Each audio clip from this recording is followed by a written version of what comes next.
Melihat Saga menghilang di luar rumah, Xiao Hong untuk sementara mengabaikan Tianxin dan yang lainnya, tetapi dia dengan cepat menyembuhkan luka Luo Xuening, Kanaikin dan yang lainnya, menghilangkan bekas luka, dan kemudian memberi mereka masing-masing pil penambah darah. Setelah berurusan dengan kedua orang ini, Xiao Hongcai mengalihkan tatapan dinginnya ke arah Tianxin dan yang lainnya. Saat ini, dahi orang-orang ini dipenuhi keringat dan mata mereka dipenuhi ketakutan. Akan tetapi, mereka tahu betul dalam hati mereka bahwa mereka tidak boleh menyerah pada dalang di balik layar, jika tidak, mereka akan kehilangan kesempatan untuk menyelamatkan hidup mereka dengan bantuan kekuatan eksternal, dan keluarga mereka akan ditinggalkan tanpa ada seorang pun yang merawat mereka. Saat itu, kelima orang ini sudah siap menanggung siksaan tanpa akhir. Terlebih lagi, ada Sakaya di antara mereka, yang membuat keadaan menjadi sulit. Di sisi lain, amarah Xiao Hong telah mereda, tetapi tatapannya dipenuhi rasa dingin. Ia dengan hati-hati mengambil tas kulit binatang roh di sampingnya. Sesuatu terus menggeliat di dalamnya. Ia membuka sebuah lubang kecil dan melihat seekor ular berbisa di dalamnya. Bang! Saat berikutnya, Xiao Hong melemparkan tas kulit binatang roh itu dengan keras ke tanah, dan gerakan di dalam tas itu tiba-tiba terhenti. Mendengar suara yang tiba-tiba ini, Tianxin dan yang lainnya tidak dapat menahan perasaan jantung mereka menegang dan tubuh mereka sedikit gemetar. Xiao Hong masih diam tak bersuara, juga tak berusaha menginterogasi korban. Ia menghunus pedang Jisu dari tanda air sudut jalan Qihang dan memisahkan kepala ular itu sedikit demi sedikit di depan semua orang. Gerakannya sangat lambat dan teliti. Secara logika, itu hanya menghabisi ular berbisa, bukan masalah besar. Namun, saat itu, Tianxin dan yang lainnya merasakan jantung mereka berdebar kencang, dan kelopak mata mereka berkedut tanpa sadar. Mereka samar-samar merasa seolah-olah Xiao Hong telah memisahkan bukan kepala ular, melainkan kepala manusia. Xiao Hong mengabaikan reaksi Tianxin dan yang lainnya. Ia memasukkan kepala ular ke dalam botol kaca, mengupas kulitnya hidup-hidup, menelan empedu ular, mengeluarkan andalamnya, dan menusuk daging ular tersebut. Di depan Tianxin dan yang lainnya, ia menggunakan pola sihir pemanas untuk memanggang daging ular tersebut. Ular ini awalnya digunakan untuk menghabisi Xiao Hong, tetapi sekarang telah menjadi makanan Xiao Hong, seolah-olah menandakan bahwa semua rencana jahat mereka telah gagal total. Pemburu aslinya kini telah menjadi mangsa atau makanan. 10 menit. Selain suara kresek daging ular panggang, hampir tidak ada suara apapun di ruangan itu, dan Xiao Hong tidak mengajukan pertanyaan apapun kepada orang-orang ini. Di sisi lain, Tianxin, Ming Jia dan yang lainnya sangat gugup karena mereka tidak tahu kapan Xiao Hong akan bergerak dan kapan dia akan menghabisi mereka. Faktanya, saat ini, sangat masuk akal bagi Xiao Hong untuk menghabisi mereka, dan tidak ada seorang pun yang dapat menyalahkannya. Seperti kata pepatah, kematian tidak menakutkan, yang menakutkan adalah menunggu kematian. Ia mengangkat kepalanya sedikit dan menatap Xiao Hong lagi. Ia masih tidak bereaksi dan mulai memakan daging ular itu sendirian. Perilaku ini tampak normal, tetapi setiap kali ia memikirkan situasinya sendiri, Tianxin dan yang lainnya akan merasakan tekanan psikologis yang luar biasa. Apakah mereka ingin memohon belas kasihan namun Xiao Hong mengabaikan mereka? Sulit membayangkan bahwa ketika Tianxin muncul di sini beberapa hari yang lalu, ia masih sombong dan ingin mengusir Xiao Hong, tetapi hari ini ia menjadi tawanan dan bisa dibunuh oleh Xiao Hong kapan saja.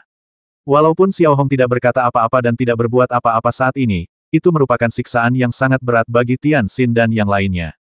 Xiao Hong, apa yang kau inginkan? Ming Jia akhirnya tak kuasa menahan diri untuk bertanya, dahinya berkeringat. Percaya atau tidak, aku bisa menghabisi kalian berlima hanya dengan pikiran. Xiao Hong mengulurkan tangannya dan merobek sepotong daging ular, lalu berkata lembut, tapi kalian tidak sepenuhnya tanpa harapan. Kau ingin kami memberitahu siapa yang lolos? Aku sarankan kau jangan bermimpi tentang itu, kata Park Yin tiba-tiba.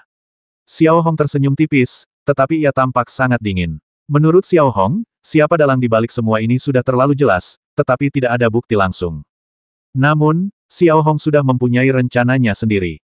Karena ada yang ingin menghabisi Xiao Hong, mari kita lihat ke belakang dan lihat siapa yang mati dan siapa yang lebih kejam.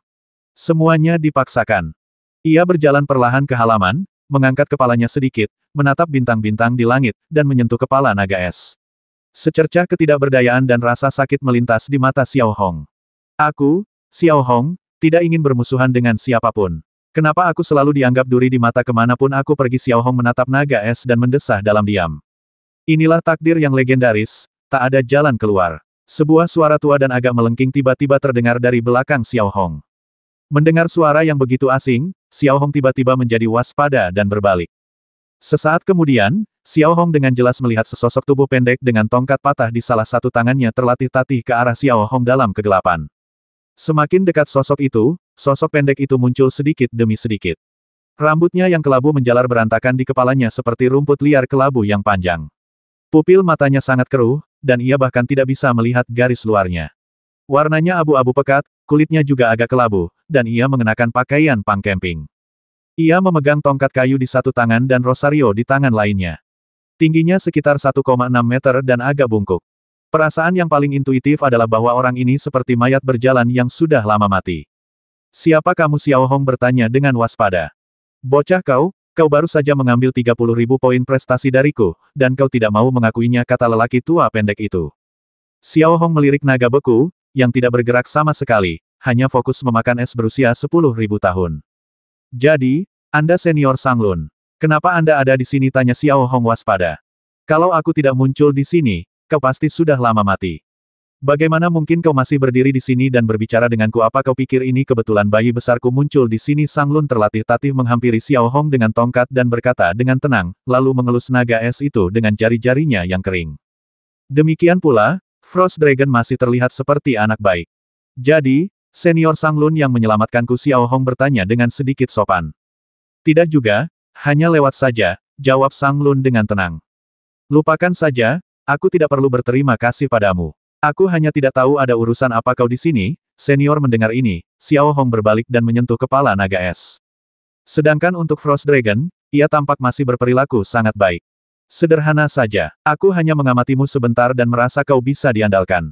Bagaimana kalau jadi asistenku? Tanya Sanglun dengan nada santai. Jadi asistenmu dan pergi ke lembah Feng Mo? Lupakan saja. Xiao Hong menoleh sedikit, menjawab dengan lembut, lalu berjalan menuju lereng bukit. Tidak perlu ke lembah Feng Mo, di sini sudah cukup. Aku hanya butuh bantuanmu untuk menanam tanaman bernama Bidens pilosa. Dalam 10 hari, aku ingin 100 kali penyiraman. Bagaimana kalau 100 poin pencapaian untuk setiap tanaman tapi harus dalam 10 hari? Sanglun tidak peduli dan langsung mengikuti Xiao Hong. Xiao Hong tentu tahu tentang Bidens pilosa, ramuan obat yang tumbuh lambat, sangat berharga, sulit bertahan hidup, dan sering digunakan untuk memperbaiki saraf. Karena itu yang kau katakan, maka aku setuju, tapi aku butuh benihnya. Xiao Hong menjawab dengan lembut, lalu melepaskan kapak es dan langsung menebang pohon setinggi 5 meter di depannya. Apalagi aku butuh bantuanmu membuat pola ajaib dengan teknologi bayangan 5 arah. Semakin banyak semakin baik. Asal kau berhasil, aku akan memberimu 100.000 poin prestasi. Bagaimana? Jawab Sanglun, lalu mengeluarkan 2 benda dari pakaiannya yang punk camping. Satu adalah cetak biru yang kotor, dan yang lainnya adalah tas yang robek. Xiao Hong melirik Sanglun sekilas. Dari penampilannya, sulit sekali menebak usia Sanglun.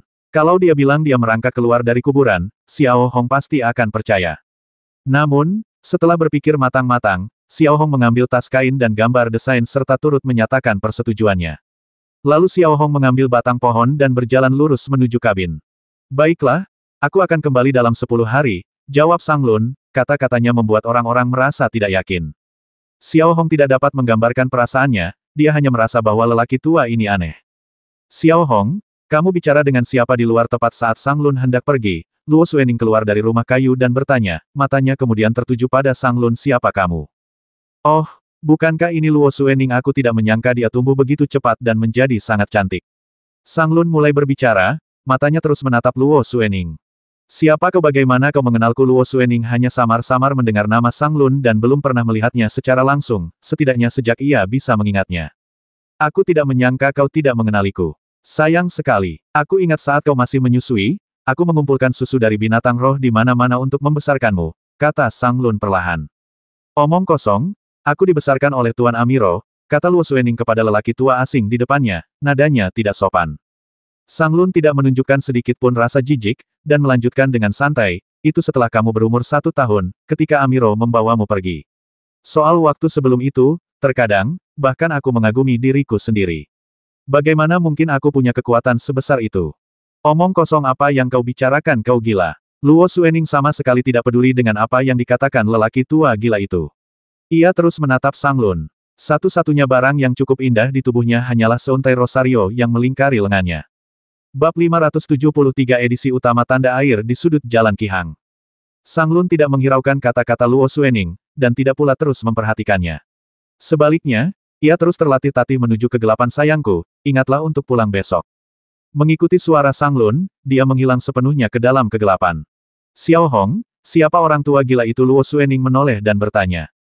Dia bilang namanya Ran Lun. Xiao Hong melirik kegelapan tempat Sang Lun menghilang dan menjawab dengan lembut. Tak dapat disangkal, saat ini Xiao Hong merasa Sang Lun agak aneh. Hal terpentingnya ialah sejak Sang Lun muncul dan menghilang, dan bahkan mengikutinya mendaki gunung, pola sihir peringatan Xiao Hong sama sekali tidak bereaksi, dan setiap kali ia mampu menghindari perangkap pola sihirnya, tampaknya tanpa keraguan, tetapi dengan akurasi yang amat tinggi. Namun, Xiao Hong tidak terlalu peduli. Lagi pula, ia seharusnya masih berhubungan dengan Sang Lun. Kemudian Xiao Hong menundukkan kepalanya dan mulai menguraikan kayu di depannya. Sementara itu, di paviliun personalia, Zhao Kun dan Dong Lu berada di sebuah ruangan yang tersembunyi, menunggu kabar dengan tenang, masing-masing dengan ekspresi agak gugup. Meskipun menurut mereka, menghabisi Xiao Hong sudah pasti, Dong Lu dan Zhao Kun masih sangat jelas tentang betapa buruknya tindakan itu. Petunjuk sekecil apapun pasti akan menyebabkan guncangan hebat di altar. Kenapa kau takut? Saudara Zhao Kun. Dong Lu memaksakan diri untuk terlihat santai. Takut apa? Kau bercanda, kita sudah memasang jaring yang ketat. Sekalipun Xiao Hong punya sayap, dia tidak bisa kabur. Aku hanya berpikir, saat ini, apakah Xiao Hong sudah mati atau belum, kata Zhao Kun dengan nada tenang yang dipaksakan. Kematian itu pasti. Letnan Jenderal Wilayah Militer Baronai dapat dipercaya dalam pekerjaannya. Lagi pula, bukankah kita masih punya Tian Xin dan Ming Jia? Yang paling kukhawatirkan sekarang adalah apakah akan ada kekurangan, kata Dong Lu dengan mata sedikit menyipit. Tidak ada yang perlu dikhawatirkan. Sekalipun kebenaran terungkap, Anda tetap Gubernur Vatikan Star. Dengan kekuasaan di tangan Anda, seharusnya Anda bisa menangani masalah-masalah kecil, jawab Zhao Kun lembut. Dengan adanya dialog semacam itu, tentu saja rasa cemas di hati kedua insan itu sedikit terobati, karena mereka tahu betul betapa beresikonya hal itu dilakukan. Jika tidak ditangani dengan benar, mereka pasti akan membawa bencana bagi diri mereka sendiri. Bersama Kekaisaran Gadu, mereka akan menyerang altar. Bayangkan betapa besar bencana ini. Ding dang dang. Namun, tepat ketika Zhao Kun dan Dong Lu merasa lega, tiba-tiba, terdengar serangkaian ketukan cepat di pintu kayu yang tertutup rapat. Mendengar suara ini, mungkin karena rasa bersalah, jantung Dong Lu dan Zhao Kun berdebar kencang. Lalu Zhao Kun bertanya dengan sangat hati-hati, siapa? Manajer Zhao Kun, ini saya Feng Yongnian. Suara Feng Yongnian yang tergesa-gesa terdengar dari luar pintu. Masuk. Zhao Kun tentu saja bisa merasakan kegelisahan Feng Yongnian. Ia mengerutkan kening dan langsung memberi perintah. Saat berikutnya, ketika Feng Yongnian masuk, Dong Lu dan Zhao Kun menyadari pada saat yang sama bahwa mata Feng Yongnian dipenuhi ketakutan dan kengerian. Matanya terbuka lebar dan keringat bercucuran di dahinya seperti hujan. Melihat ekspresi Feng Yongnian, Dong Lu dan Zhao Kun tak kuasa menahan rasa gugup. Mereka tak bisa membayangkan hal buruk apa yang bisa menyebabkan Feng Yongnian berekspresi seperti itu. Feng Yongnian, ada apa? Kamu kelihatan panik sekali. Dong Lu menatap Feng Yongnian dan bertanya. Sesuatu yang mengerikan telah terjadi.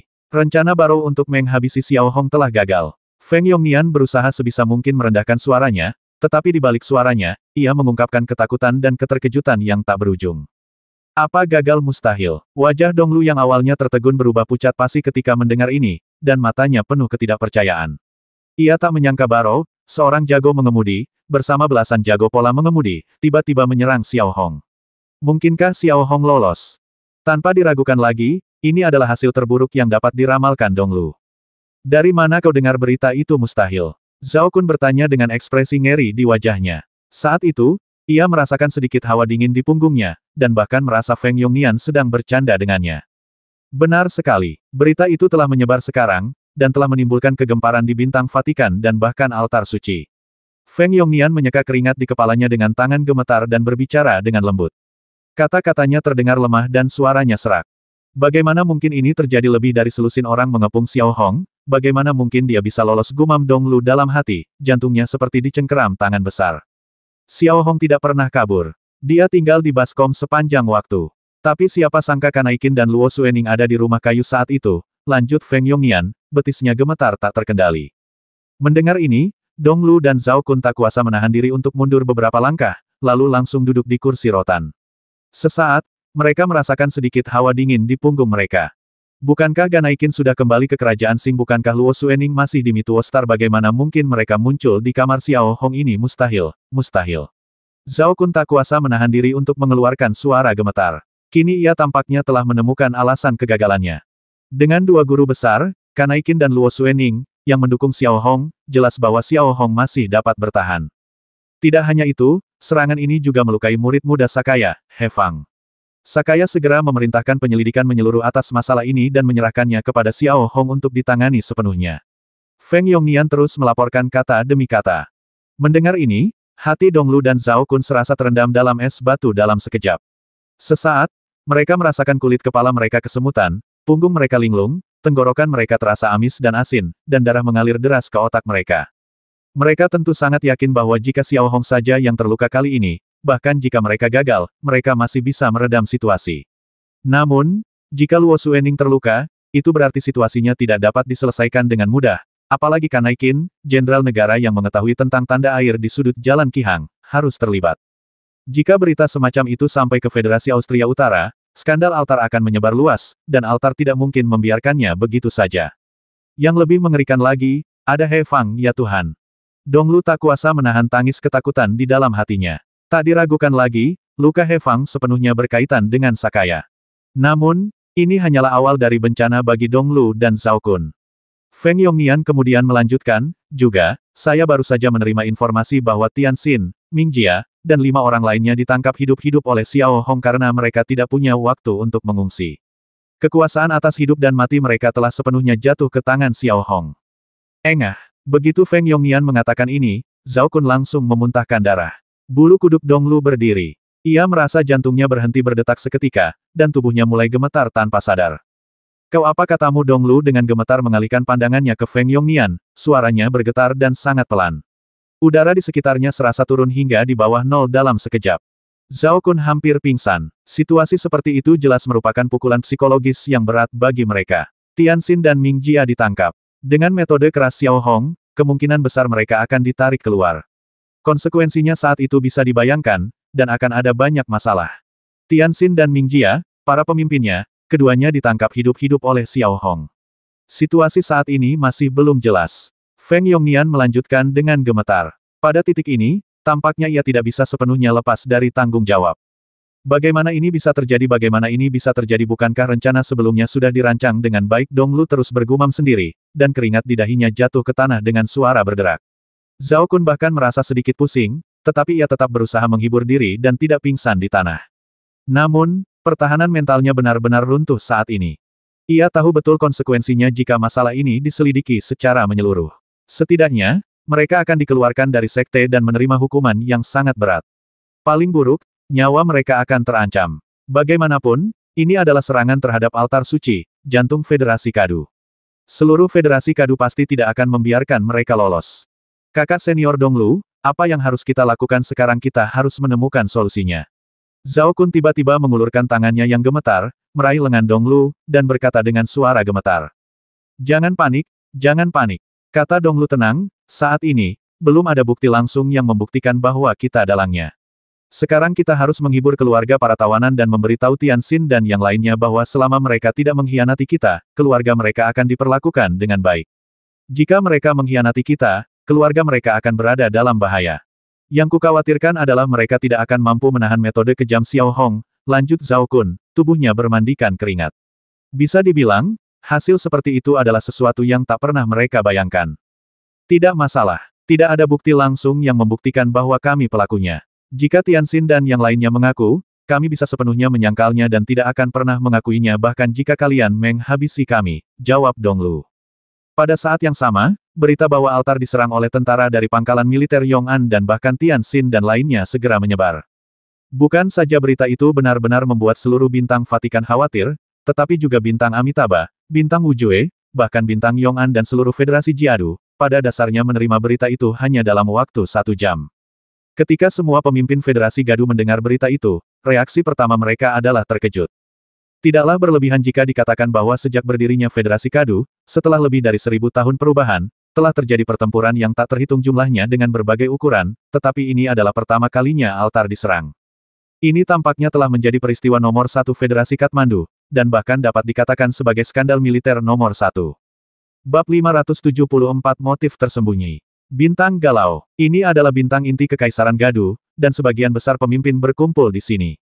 Raja Kangyu dari Kekaisaran Jiadu telah tertidur, tetapi ketika mengetahui bahwa altar diserang, ia hampir melompat dari tempat tidur, terutama ketika melihat pasukan Kekaisaran Jiadu ikut serta dalam penyerangan di altar. Ia tak kuasa menahan rasa dingin di punggungnya dan sensasi geli di kulit kepalanya. Dan pertemuan puncak distrik militer diadakan semalam. Tidak ada seorang pun yang lebih tahu daripada Kang Yu betapa dahsyatnya skandal yang melibatkan pasukan Kekaisaran Gadu dalam serangan di altar. Kalau berita tentang tentara Serikat Buruh sendiri yang menyerang jantung Serikat Buruh sendiri sampai tersebar, pasti akan membuat Serikat Buruh yang lain tertawa terbahak-bahak. Hal ini juga memberi orang perasaan bahwa Federasi Kadu akan runtuh dan bahkan tidak dapat melindungi hatinya sendiri. Tidak dapat disangkal bahwa berita kejadian ini tidak hanya membuat Kang Yu merasa takut, tetapi juga marah. Hanya 1 jam kemudian, saat semua pemimpin senior Kekaisaran Jiadu berkumpul, Kang Yu segera menuntut penyelidikan menyeluruh atas masalah tersebut dan tidak akan menunjukkan keringanan hukuman, siapapun yang terlibat. Pada saat yang sama, ia memerintahkan kapal khususnya untuk bersiap berangkat segera dan bergegas menuju altar 2 jam kemudian. Tak diragukan lagi, ketika Raja Kang Yu mengeluarkan perintah demi perintah, seluruh Federasi Gadu berada dalam keadaan terguncang. Sekalipun pembunuhan ini hanya berskala kecil yang melibatkan belasan orang, itu tergantung di mana orang-orang ini melakukan pembunuhan. Tak hanya Kekaisaran Gadu, Raja Garros dari Kekaisaran Futan pun menerima berita tersebut dan mulai mengerahkan pasukan. Meskipun ia merasa sedikit menyesal ketika mengetahui bahwa pembunuhnya adalah Xiao Hong dan bertanya-tanya mengapa Xiao Hong tidak dibunuh, karena hal itu berkaitan dengan altar, Garros harus mengurusnya. Pada saat yang sama, ia memerintahkan Qin Ruwei untuk kembali ke altar guna mengamati perkembangan situasi. Selain itu, ada Kerajaan Singer. Ketika mereka mendengar bahwa Luo Xuening terluka dalam pembunuhan itu, Kerajaan Singer sangat marah dan ingin menyelidikinya secara menyeluruh. Di sisi lain, setelah mendengar kabar dari Sakaya, reaksi Amiro tetap tenang. Ia tidak menunjukkan kemarahan atau keanehan apapun. Ia hanya berkata, "Oh, saya mengerti. Kalau begitu, abaikan saja." Namun, Sakaya tidak akan membiarkan masalah ini begitu saja. Meskipun He Fang tidak terluka parah dan hanya mengalami luka ringan, bagaimana mungkin Sakaya membiarkannya begitu saja ketika muridnya terlibat dalam pembunuhan itu jika tidak, di mana harga dirinya. Sedangkan untuk area di dekat kabin Xiao Hong, semuanya masih tampak sangat damai. Seperti yang dibayangkan, tidak ada penggunaan berbagai hukum pidana untuk memaksa Tian Xin dan yang lainnya, juga tidak ada pemukulan dan tendangan untuk melampiaskan amarah. Tian Xin dan yang lainnya hanya ditahan di ruang tamu. Xiao Hong sedang sibuk memperbaiki rumah kayu dengan kayu-kayu bekas tebangan. Setelah memperbaiki salah satu sisi dinding kayu, ia menemukan jendela yang telah dihancurkan oleh Kanai Qin dan Luo Xuening. Jendela itu kini berlubang besar, jadi Xiao Hong hanya mengubahnya menjadi jendela dari lantai hingga langit-langit. Sebaliknya, Luo Xuening dan Kanai Qin bingung dan bahkan marah ketika melihat penampilan Xiao Hong yang tenang.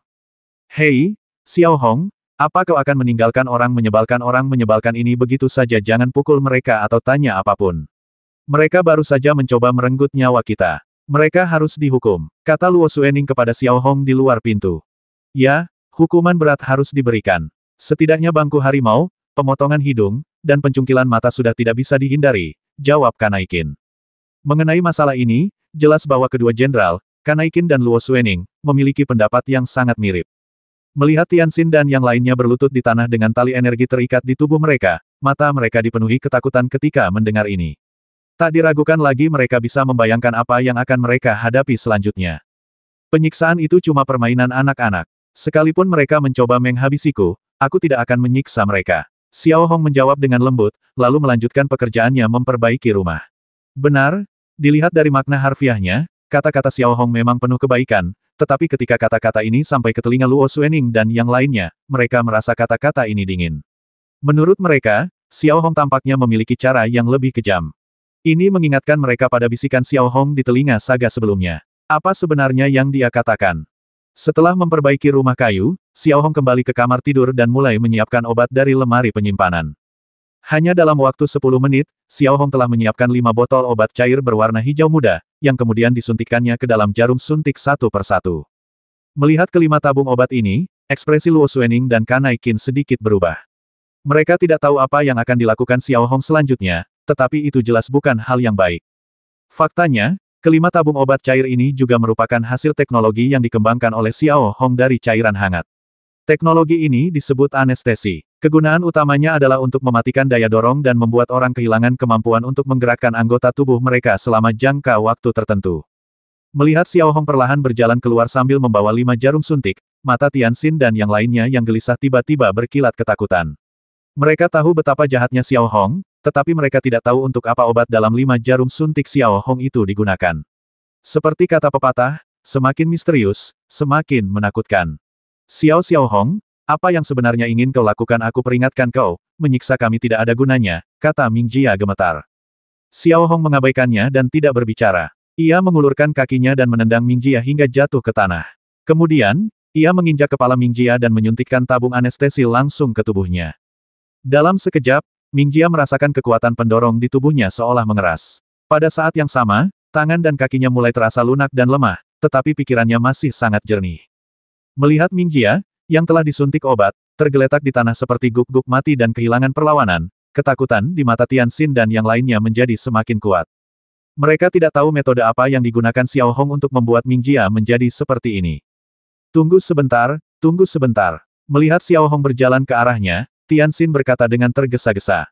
Ia tak lagi memiliki momentum yang ia miliki untuk mengusir Xiao Hong dari tempat ini sebelumnya.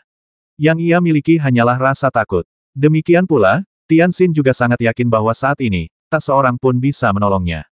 Kenapa kau ingin memberitahuku siapa yang mengirimmu ke sini? Xiao Hong berdiri di samping Tian Xin dan bertanya dengan nada dingin. Ini Tian Xin ragu sejenak. Namun, Xiao Hong tidak memiliki banyak kesabaran saat itu. Ia mengulurkan kakinya dan menendang Tian Xin hingga jatuh ke tanah. Sekalipun kalian tidak memberitahuku, aku tahu siapa mereka. Dong Lu, Zhao Kun, siapa lagi kalau bukan mereka? Aku juga tahu kalaupun kalian memberitahuku, itu tidak akan banyak gunanya. Aku tidak punya bukti langsung. Kasihan kalian. Kalian diperlakukan seperti guk-guk, dimanfaatkan, lalu ditinggalkan. Menyedihkan. Xiao Hong berbisik kata demi kata, lalu menyuntikkan rami ke tubuh Tian Xin. Tapi itu tidak masalah. Karena kau ingin menghabisiku, mari kita lihat siapa yang akan mati pada akhirnya. Ini semua gara-gara kau. Xiao Hong melanjutkan, lalu berjalan menuju orang lain. Setelah Xiao Hong menyuntikkan obat bius ke arah kelima orang itu, dia mengusir mereka keluar dari rumah kayu itu satu persatu bagaikan guk-guk mati, meninggalkan mereka tergeletak di tanah dalam keadaan berantakan, dan tidak lagi mempedulikan mereka.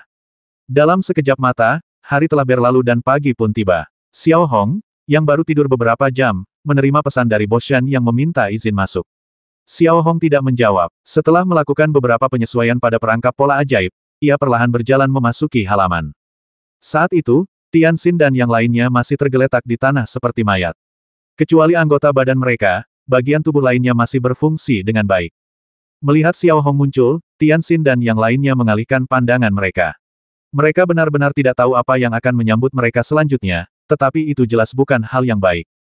Tepat pada saat ini, Boshan dan yang lainnya juga mengikuti rute keselamatan hijau yang disiapkan oleh Xiao Hong, dan buru-buru berlari dari jalan setapak gunung ke sisi Xiao Hong. Saudara Xiao, aku dengar kemarin ada yang ingin menghabisimu. Bagaimana kabarmu? Apa kau baik-baik saja? Tanya Boshan khawatir, lalu melirik Tian Xin dan yang lainnya, raut wajahnya penuh kebencian. Tidak apa-apa untuk saat ini. Kalian datang di waktu yang tepat. Lihat kelima pilar kayu itu, bantu aku membawanya keluar dan menempelkannya di pintu masuk lembah Wanzun. Xiao Hong menunjuk kelima pilar kayu yang telah dipotong kemarin dan memberi instruksi kepada Boshan dan yang lainnya. Boshan dan yang lainnya agak terkejut, tetapi mereka mengangguk senang dan melakukan apa yang diperintahkan. Mereka dengan lincah membawa tongkat kayu setebal mangkuk dan berjalan menyusuri jalan setapak pegunungan. Tak lama kemudian, 5 pilar kayu dijajarkan di prasasti batu lembah Wanzun dan ditancapkan jauh ke dalam tanah. Sementara itu, karena insiden pembunuhan di altar kemarin telah dilaporkan dan menimbulkan banyak kegemparan, dan kabarnya beberapa orang telah ditangkap, beberapa orang luar dan murid yang penasaran berkumpul di pintu masuk lembah Wanzun. Jumlah mereka tidak kurang dari beberapa ratus orang, dan mereka membicarakannya. Benar, Xiao Hong tidak diterima di altar suci dan memiliki hubungan yang buruk dengan orang lain. Hampir tidak ada yang mau berinteraksi dengan Xiao Hong. Namun, altar suci diserang. Ini tidak semudah menghabisi Xiao Hong. Ini juga menyangkut gengsi altar suci dan bahkan gengsi Federasi Gadu. Ini adalah sesuatu yang tidak dapat ditoleransi. Tepat ketika semua orang sedang membicarakannya, mereka melihat ke dalam lembah dan melihat Xiao Hong perlahan muncul di hadapan semua orang, menyeret Tian Xin dan yang lainnya bersamanya. Tatapannya dingin, dan ia menyeret Tian Xin dan yang lainnya seperti guk-guk mati. Saat kemunculan Tian Xin dan yang lainnya terlihat di hadapan setiap orang, para murid dan orang luar yang membicarakannya menjadi semakin keras. Hantu ternyata itu adalah Guru Tian. Dan Ming Jia ada apa dengan mereka? Lalu, apa yang terjadi pada mereka? Kenapa mereka tidak bergerak? Dalam sekejap, kerumunan ratusan orang itu dipenuhi suara diskusi yang tak ada habisnya. Sambil menatap Xiao Hong lagi, dia mengabaikan perbincangan orang banyak, menggendong Tianxin dan yang lainnya ke kaki pilar kayu, lalu menggantung Tianxin dan kelima orang lainnya di pilar kayu itu satu persatu, seolah-olah ingin memperlihatkan mereka ke khalayak ramai, atau seolah-olah dia punya maksud tersembunyi. Tianxin dan yang lainnya yang digantung di tiang kayu melihat orang-orang yang dulu memohon belas kasihan di depan mereka kini menunjuk ke arah mereka. Mereka merasa malu dan takut. Ini tentu saja merupakan siksaan psikologis yang sangat berat bagi mereka. Donglu dan Zhao Kun yang berbaur di antara kerumunan, tentu saja dapat melihat pemandangan Tianxin dan yang lainnya, dan jantung mereka pasti berdebar kencang.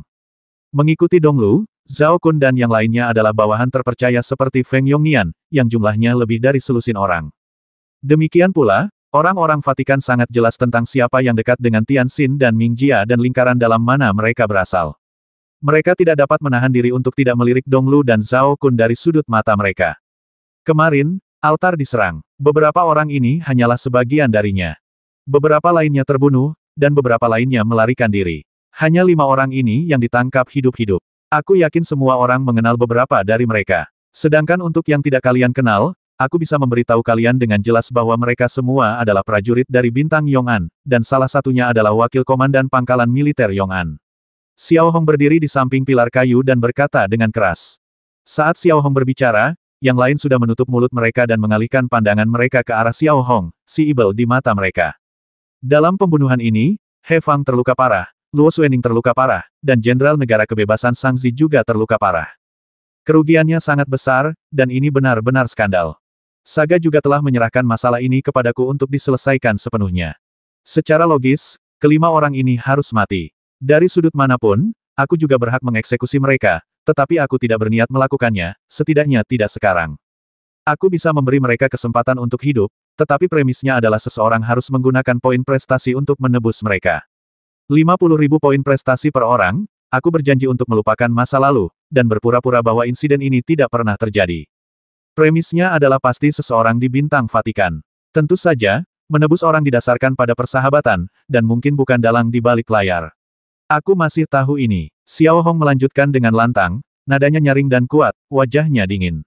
Hampir pada saat Xiao Hong mengatakan ini, dia melihat ke arah semua murid luar dan murid-murid lainnya, dan mereka semua mengalihkan pandangan mereka ke Donglu, Zhao Kun dan Feng Yongnian. Belum lagi siapa di Vatikan Star yang bisa memiliki begitu banyak poin prestasi, tetapi mereka masih sangat jelas tentang siapa pemilik Tianxin dan Mingjia. Terlepas apakah mereka dalang atau bukan, saat ini, kita dapat melihat sepenuhnya bagaimana mereka memperlakukan bawahannya, apakah mereka seperti saudara, ataukah mereka dibuang setelah digunakan.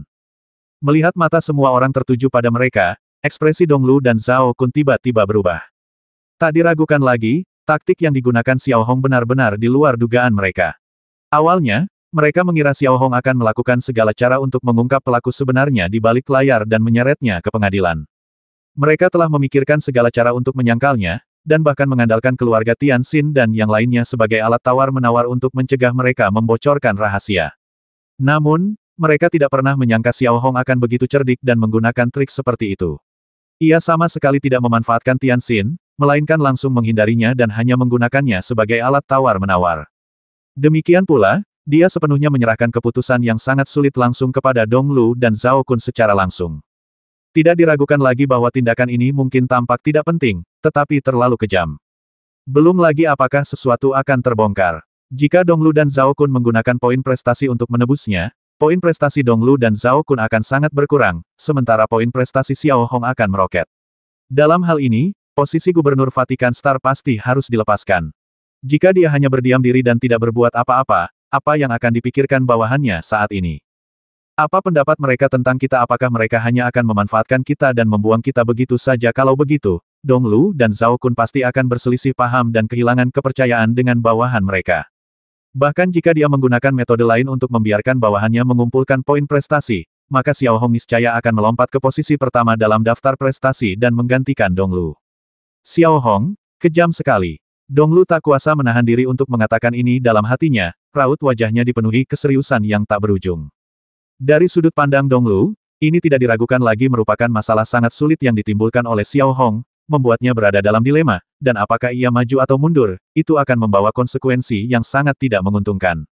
Entah mereka kehilangan dukungan rakyat dan dengan mudah membuat lingkaran kecil Donglu dan Zhao Kun di bintang Vatikan hancur, atau setidaknya menciptakan keretakan, yang pasti akan menjadi pukulan fatal bagi upaya mereka untuk memenangkan hati rakyat atau mereka mendorong Xiao Hong ke posisi itu. Saat ini, setelah mendengar perkataan Xiao Hong, Tianxin dan yang lainnya yang tadinya sudah bertekad untuk mati, tampak kembali melihat harapan untuk bertahan hidup. Mereka pun tak kuasa menahan diri untuk menatap Donglu dan Zhao Kun dengan penuh harap. Namun saat ini, Donglu dan Zhao Kun tak dapat menahan diri untuk menghindari tatapan penuh harapan dari Tianxin dan yang lainnya, karena merasa tatapan mereka terlalu menyilaukan. Sebaliknya, Xiao Hong masih terlihat tenang dan tidak menunjukkan sedikit pun kemarahan saat menghadapi upaya pembunuhan itu. Tentu saja, aku tidak terburu-buru. Kelima orang ini akan kutinggalkan di sini. Siapapun yang ingin menebus mereka bisa datang kepadaku kapan saja. Tentu saja, kalian juga bisa menemukan cara untuk menyelamatkan atau menghabisi mereka. Tapi kusarankan kalian untuk tidak terlalu banyak berpikir. Tuan Amiro dan saudara Sakaya telah memusatkan seluruh perhatian mereka di sini. Yang lebih penting, kusarankan mereka yang bekerja untuk Dalang, jika Dalang mulai menghabisi Tianxin dan yang lainnya untuk membungkam mereka hari ini, maka kalian mungkin akan dibungkam besok. Xiao Hong melanjutkan dengan keras, lalu ia sedikit meletakkan tangannya di belakang punggung dan berjalan menuju lembah selangkah demi selangkah. Ternyata, apa yang dikatakan Xiao Hong benar. Saat itu, Amiro dan Sakaya sedang memperhatikan. Apakah kamu yang mengajari Xiao Hong trik ini? Amiro bertanya pada Sakaya dengan mata sedikit terpejam. Tidak, Xiao Hong sendiri yang mengarangnya. Saga menjawab dengan jujur, raut wajahnya masih serius. Aneh rasanya kalau Saga senang hal seperti itu terjadi di altar. Yang terpenting, masalah ini jangan sampai dibuka, kalau tidak, altar ini tidak akan berguna lagi di masa depan. Tindakan ini sangat kejam, menghabisi orang dan menghancurkan hati mereka. Amiro, yang selalu bersikap damai, benar-benar mengeluarkan suara seperti itu. Amiro tentu saja dapat melihat betapa cerdiknya gerakan Xiao Hong karena ia tidak dapat menemukan bukti langsung, atau tidak dapat menjatuhkan Dalang, atau bahkan para pendukung Dalang, dengan kekuatannya sendiri, maka Dalang tersebut akan panik. Guru, saya rasa Anda seharusnya tahu siapa Dalangnya. Bagaimana Anda akan menghadapinya? Tanya Sakaya dengan wajah dingin, tetapi nadanya tetap sopan. Dalangnya aku tahu, aku juga tidak tahu. Biarkan saja alam berjalan sebagaimana mestinya. Amiro menjawab dengan lembut. Guru, mengapa Anda begitu acuh tak acuh terhadap masalah Xiao Hong? Apakah Anda benar-benar meremehkan Xiao Hong? Tanya Sakaya balik. Jelas, di mata Sakaya, masalah ini benar-benar masalah besar. Namun, reaksi Amiro seolah-olah itu masalah sepele, yang membuat Sakaya bingung. Saga, menurutmu Xiao Hong itu apa? Saga tiba-tiba bertanya balik dengan nada tenang. Apa itu Xiao Hong guru? Maksudmu? Sakaya tidak begitu mengerti maksud Amiro. Kukatakan padamu, Xiao Hong itu es. Kalau kau pegang dia, dia akan mencair. Lalu dia bukan Xiao Hong lagi. Amiro memainkan rosario di tangannya dengan lembut dan menjawab dengan lembut. Mendengar ini, hati Sakaya tergerak. Ia tampak memahami kata-kata Amiro, tetapi tidak sepenuhnya. Pada saat yang sama, di lembah Wanzun, Xiao Hong telah kembali ke rumah kayunya. Pada saat itu, hati Xiao Hong telah berubah. Gagasan naif bahwa aku tidak menyinggung orang lain dan orang lain tidak menyinggungku telah sepenuhnya ditinggalkan. Karena Donglu, Zhao Kun dan bahkan orang-orang dari pangkalan militer Yong'an ingin bermain, ayo ikut. Melihat Xiao Hong kembali dengan wajah dingin, dia melihat naga beku sama sekali tidak pergi, tetapi mengusap punggung Xiao Hong dengan kepalanya yang besar, seolah-olah mencoba membuat Xiao Hong bahagia. Xiao Hong hanya menoleh sedikit, menyentuh kepala naga es, memberinya es berusia 10.000 tahun, lalu masuk ke dalam rumah kayu sendirian. Luo Xuening dan Kanaikin di ruangan itu secara alami dapat mendengar dan melihat tindakan Xiao Hong melalui pola sihir pemantauan yang dipasang di pintu masuk lembah Wanzun. Harus kuakui, tindakan Xiao Hong lebih kejam daripada mencambuk Tianxin dan yang lainnya 100 kali. Itu benar-benar siksaan psikologis. Xiao Hong, kau harus berhati-hati. Musuhmu bukan hanya di bintang Vatikan, tapi juga di bintang Yong'an. Bahkan ada banyak sekali musuh potensial. Setelah Xiao Hong masuk ke ruangan, Kanaikin berbisik kepada Xiao Hong. Meskipun Kanaikin terkadang bertingkah seperti gadis kecil, bagaimanapun juga, ia adalah seorang laksamana dan memiliki banyak pengalaman. Kanaikin juga dapat melihat bahwa itu mungkin karena kepribadian Xiao Hong. Di dunia yang penuh dengan pisau lunak, Xiao Hong tidak dapat beradaptasi dengannya. Tentu saja aku tahu, jawab Xiao Hong dengan suara agak pelan. Dan pemimpin yang melarikan diri kemarin berada di level Grandmaster. Sepertinya hanya ada satu orang di level Grandmaster di bintang Yong'an, dan itu adalah Barrow. Tapi sebenarnya tidak ada bukti langsung, kata Luo Xuening, lalu berpikir keras, seolah-olah sedang membantu Xiao Hong menemukan solusi. Aku tidak butuh bukti lagi mulai sekarang, jawab Xiao Hong, lalu duduk di meja kayu dan mulai menciptakan pola ajaib untuk mendorong pertumbuhan. Tidak seperti sebelumnya, kali ini Xiao Hong memproduksinya secara bertahap. Sejak pembunuhan tadi malam, hati Xiao Hong berubah. Karena kehidupan yang damai tak lagi bisa dilanjutkan, maka semua orang seharusnya tak lagi damai. Kalau mau main kejam atau pakai pisau lembut, ayo, kita lihat siapa yang lebih kuat. Dan karena seseorang sengaja mengabaikannya, Xiao Hong ingin melihat berapa lama dia bisa mengabaikannya. Tepat saat Xiao Hong dengan panik membuat pola ajaib dan kabel transmisi listrik, Boshan sekali lagi memasuki rumah kayu Xiao Hong dengan beberapa jendela baru di belakangnya, yang semuanya terbuat dari kaca kristal berkekuatan tinggi. Kak Xiao, ini yang Sang Lin berikan untukmu. Benar-benar kokoh. Boshan datang ke kamar Xiao Hong dan berkata lembut, dan Tianxin dan yang lainnya, apa mereka akan bergelantungan di sana begitu saja tidak ada makanan untuk mereka? Katakan pada semua orang di luar bahwa siapapun yang ingin memberi makanan kepada Tianxin boleh melakukannya, siapapun itu, kapanpun dan dimanapun, dan kami tidak akan menuntut mereka. Xiao Hong memberi perintah dengan tatapan fokus sambil membuat pola ajaib. Ini juga cara untuk menghabisi hati orang itu. Bab 576 Kehangatan dan Dinginnya Sifat Manusia. Dalam sekejap mata, hari sudah siang.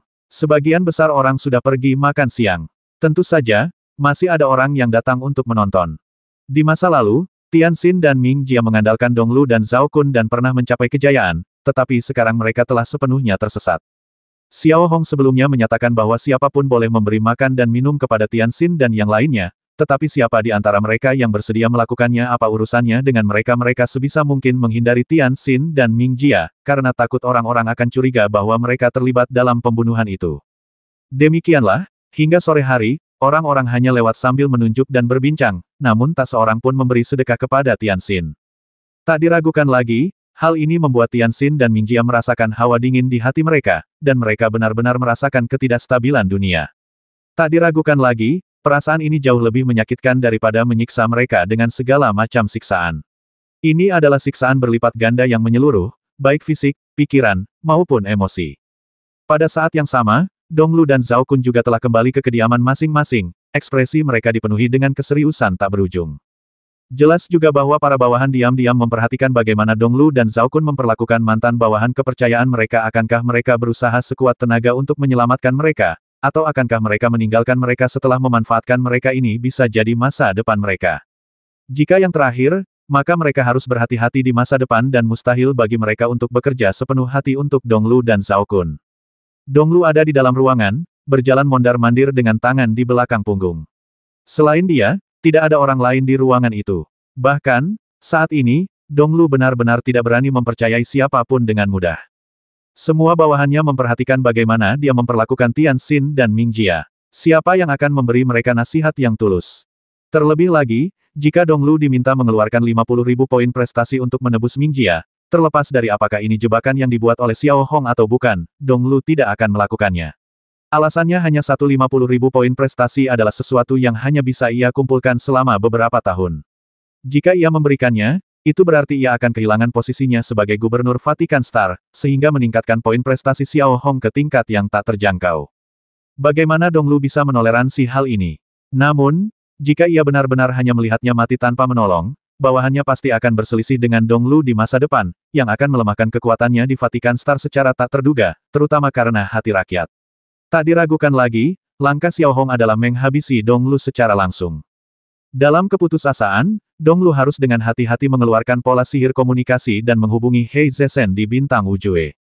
Nyatanya, pada titik ini, Donglu benar-benar tidak mampu mengatasinya dengan bakatnya. Donglu, ada apa? Tepat saat sambungan tersambung, sebuah suara muram terdengar di telinga Donglu. Namun, suara ini bukan milik Hei Zesen, melainkan milik murid senior lain bernama Yunzong, yang merupakan murid Amiro yang ke-14 dan memiliki kekuatan pengendali jiwa tingkat pertama. Dia sangat dekat dengan Kurosawa Mori setiap hari dan pada dasarnya merupakan salah satu orang Kurosawa Mori. Meskipun dia tidak banyak berhubungan dengan Kurosawa Mori setiap hari, Donglu masih bisa mengenali suara Kurosawa Mori dan Yunzong. Saudara 14, di mana saudara 3 kok pola sihir komunikasinya ada di sini? Tanya Donglu dengan gemetar, nadanya penuh kehati-hatian. Kakak ketiga sedang menyendiri, berlatih, dan berjuang untuk mencapai tingkat ke-4 pengendalian jiwa. Dia diperkirakan akan keluar dalam 2 hari. Ada yang bisa kubantu? Tanya Yunzong. Baiklah, aku Donglu terdiam sesaat, tidak tahu bagaimana memulainya. Mungkinkah karena pembunuhan Xiao Hong, tanya Yunzong langsung dengan nada dingin. Masalah ini begitu serius, bagaimana mungkin Yunzong tidak mengetahuinya? Konon, murid kesayangan Saga juga terluka. Dalam kasus ini, sudah jelas betapa seriusnya masalah ini. Terlebih lagi, Mingjia termasuk di antara orang-orang yang ditangkap, yang membuatnya semakin mudah untuk menyimpulkan. Ya, dahi Donglu langsung berkeringat, dan ia menjawab dengan suara sedikit gemetar, hatinya dipenuhi rasa kagum sekaligus takut, dan rasa takut ini datang dari lubuk hatinya. Kau tidak akan memberitahuku bahwa kaulah dalang pembunuhan Xiao Hong? Tanya Yunzong dengan nada muram. Ya, Donglu berusaha tetap tenang dan menjawab dengan gemetar. Tekanan darahnya terus meningkat dan ia merasa pusing di sekujur tubuh. Punggungnya basah oleh keringat. Orang menyebalkan. Berani sekali kau. Apa kau tahu betapa seriusnya berkolusi dengan orang luar untuk menyerang altar dan menghabisi orang-orang di sana? Nada suara Yunzong tiba-tiba meninggi dan dia bertanya dengan tegas. Mendengar suara seperti itu, tubuh Donglu tak kuasa menahan gemetar, dan pola sihir komunikasi di tangannya hampir jatuh ke tanah. Jika ia tidak memaksakan diri untuk bersorak, ia mungkin akan pingsan. Meskipun ia tidak melihat gambarnya, Donglu dapat dengan jelas merasakan aura kuat dalam diri Yun. Kalau begitu kakak senior Yunzong itu, aku juga khawatir dengan kekuatan kakak senior Hei Zesen di Vatikan Star. Xiao Hong datang dengan momentum yang luar biasa. Jika aku tidak menghentikannya, posisiku akan terancam, dan kakak senior Hei Zesen niscaya akan kehilangan kendali atas Vatikan Star. Aku juga tak berdaya. Momentum Xiao Hong terlalu dahsyat. Donglu menelan ludah dan menjelaskan dengan tergesa-gesa. Jika bahkan Hei Zesen dan Yunzong tidak mau membantu saat ini, maka Donglu niscaya akan hancur. Yunzong tidak menanggapi penjelasan Donglu. Ia hanya terdiam sejenak, lalu memutuskan sambungan. Melihat Donglu lagi, ia langsung ambruk di kursi kayu, matanya penuh ketakutan. Sebenarnya, ia tidak punya pilihan karena Donglu tahu betul bahwa jika ia tidak menghabisi Xiao Hong, statusnya di bintang Vatikan akan terancam dan ia juga akan ditinggalkan oleh murid-murid senior. Dengan cara ini, masa depannya akan hancur. Terutama barang langka seperti air pengendali roh, yang seringkali identik dengan masa depan di altar suci. Hal ini terutama berlaku bagi para murid yang lebih tua. Memiliki air pengendali roh berarti mereka dapat lebih memajukan wilayah mereka, menggandakan umur mereka, mendapatkan lebih banyak perhatian, dan terus menanjak. Tentu saja, air pengendali roh juga dapat langsung ditukar dengan poin prestasi, tetapi jika nilainya mencapai 10.000 poin prestasi, itu merupakan hal yang tidak mungkin dicapai oleh murid setingkat master pengendali roh. Pada saat yang sama, Saga telah mengeluarkan perintah atas nama Amiro bahwa pembunuhan altar akan ditangani secara terbuka 3 hari kemudian. Lokasinya adalah alun-alun inti bintang Vatikan. Tentu saja, Sakaya masih sangat kooperatif dengan Xiao Hong saat ini. Artinya, jika seseorang menebus Tianxin dan yang lainnya selama periode ini, mereka akan dibebaskan dari penyelidikan apapun. Sebenarnya, meskipun kata-kata ini keluar dari mulut Sakaya dan dapat dianggap sebagai kata-kata emas, tidak seorang pun memperhatikan Tianxin dan yang lainnya. Di sisi lain, di pangkalan militer Yong'an, meskipun Barrow tampak tenang saat ini, dia sudah merasa gelisah di hatinya. Park Yin dan 3 orang lainnya ditangkap. Mungkinkah ia, sang panglima tertinggi, lolos dari tanggung jawab? Lebih penting lagi, ia adalah salah satu dalang, jadi ia tak punya pilihan selain meminta bantuan Kurosawa Mori. Ia rela terjun sepenuhnya ke dalam lingkaran Kurosawa Mori, hanya untuk menyelamatkannya sekali saja. Akan tetapi, meski begitu, ia tetap mendapat teguran keras dari Raja Kerajaan Gadu yang bersiap mengusut tuntas masalah tersebut dan menghukumnya setelah kebenaran terungkap. Tidak hanya itu, di luar bintang Yong'an, Kang Yu secara khusus telah mengirimkan armada kuat yang terdiri dari 12 kapal perang pola sihir untuk memantau setiap pergerakan bintang Yong'an. Selama periode ini, Barrow hampir tidak dapat melarikan diri. Kang Yu, juga seorang raja, sangat cerdik. Tidak bisakah dia melihat bahwa masalah ini kemungkinan besar berkaitan dengan Barrow? Tentu saja, yang terpenting adalah dia masih harus melihat apa arti altar itu sebelum menghukum Barrow. Ini juga langkah yang cerdas. Tak hanya itu, pembunuhan altar tersebut juga menarik perhatian dari seluruh pihak di Federasi Gadu. Hampir semua orang merasa sangat terkejut dan marah karenanya. Di kabin di lembah Wanzun, Xiao Hong tentu saja menerima informasi dari Sakaya. 3 hari kemudian, masalah ini ditangani secara terbuka, dan Xiao Hong, orang yang terlibat, bertanggung jawab penuh atas penanganan masalah tersebut. Tidak ada yang salah dengan itu. Sakaya telah menyerahkan lembah Wanzun kepada Xiao Hong untuk dikelola, sehingga lembah Wanzun menjadi wilayah Xiao Hong.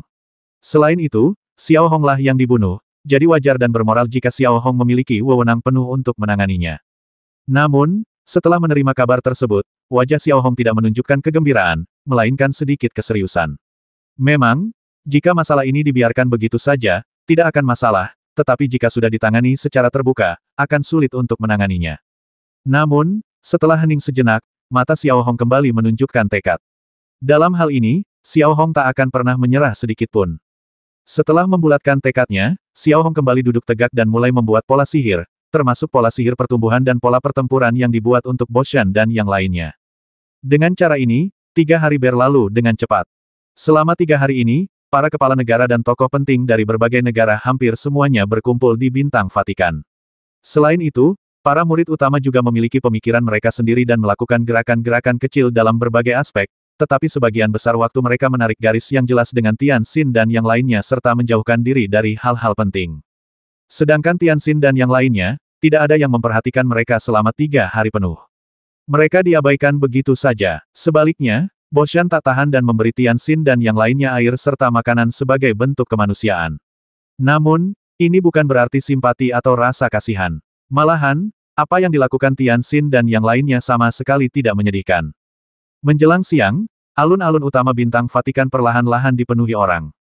Di beberapa kursi sederhana di barisan depan, terdapat lebih dari selusin tokoh penting dari altar, Raja Kekaisaran Gadu, dan tokoh penting dari negara-negara lain. Hanya wujud fisik Amiro yang belum muncul. Secara logika, seluruh altar itu milik Amiro, jadi dengan kejadian sebesar ini, seharusnya dia ada di sana. Saat itu, Raja Kang Yu dari Kekaisaran Jiadu sedang duduk di sudut yang tersembunyi. Barrow tampak gugup. Di belakang Kang Yu, di kedua sisinya, terdapat 2 jenderal senior tingkat ketiga dari Grand Master mengemudi. Tujuan mereka sangat jelas, yaitu mencegah Barrow melakukan kesalahan. Adapun Kang Yu, yang duduk di pojok, ia juga berpikir jernih bahwa ia akan berusaha untuk tidak terlibat dalam masalah ini dan membiarkannya ditangani. Terkadang, untuk beberapa hal, Kang Yu tahu betul apa artinya memperburuk keadaan dengan menjelaskan sesuatu. Di barisan depan, beberapa murid senior dari Bintang Wujue juga hadir. Selain itu, orang-orang dari Bintang Amitabha juga datang, bahkan para pengawal Tanah Suci Bintang Amitabha. Garda Suci bisa dikatakan sebagai penghalang terakhir untuk melindungi altar. Jumlah mereka hanya 5.000 orang, tetapi tidak ada ukuran pasti seberapa kuat efektivitas tempur mereka. Hal ini relatif misterius. Namun, konon dalam sebuah latihan rahasia, para ksatria Templar dikalahkan sepenuhnya dan Garda Suci tidak menderita kerugian sedikitpun. Dari sini kita bisa melihat betapa kuatnya mereka. Dalam pasukan level A biasa, memiliki 1 atau 2 pengemudi hebat sudah sangat bagus. Namun, di Garda Wilayah Suci, hanya ada 7 pengemudi hebat, dan prajurit di bawah mereka seringkali merupakan pengemudi level 3 atau 4. Hal itu bisa dilihat dari kekuatan yang dimilikinya, dan kemunculannya pun kerap kali terjadi saat mereka menghadapi situasi sulit. Saat ini, lebih dari 1.000 anggota Garda Tanah Suci telah dipisahkan di sekitar alun-alun utama. Mereka mengenakan pakaian resmi berwarna merah tua, dengan tatapan mata tajam, yang sama sekali tidak sesuai dengan kedamaian dan ketenangan yang diusung Amiro. Di antara kerumunan, Elin juga hadir, masih mengenakan gaun panjang, berdiri di samping seorang murid senior berpakaian hitam.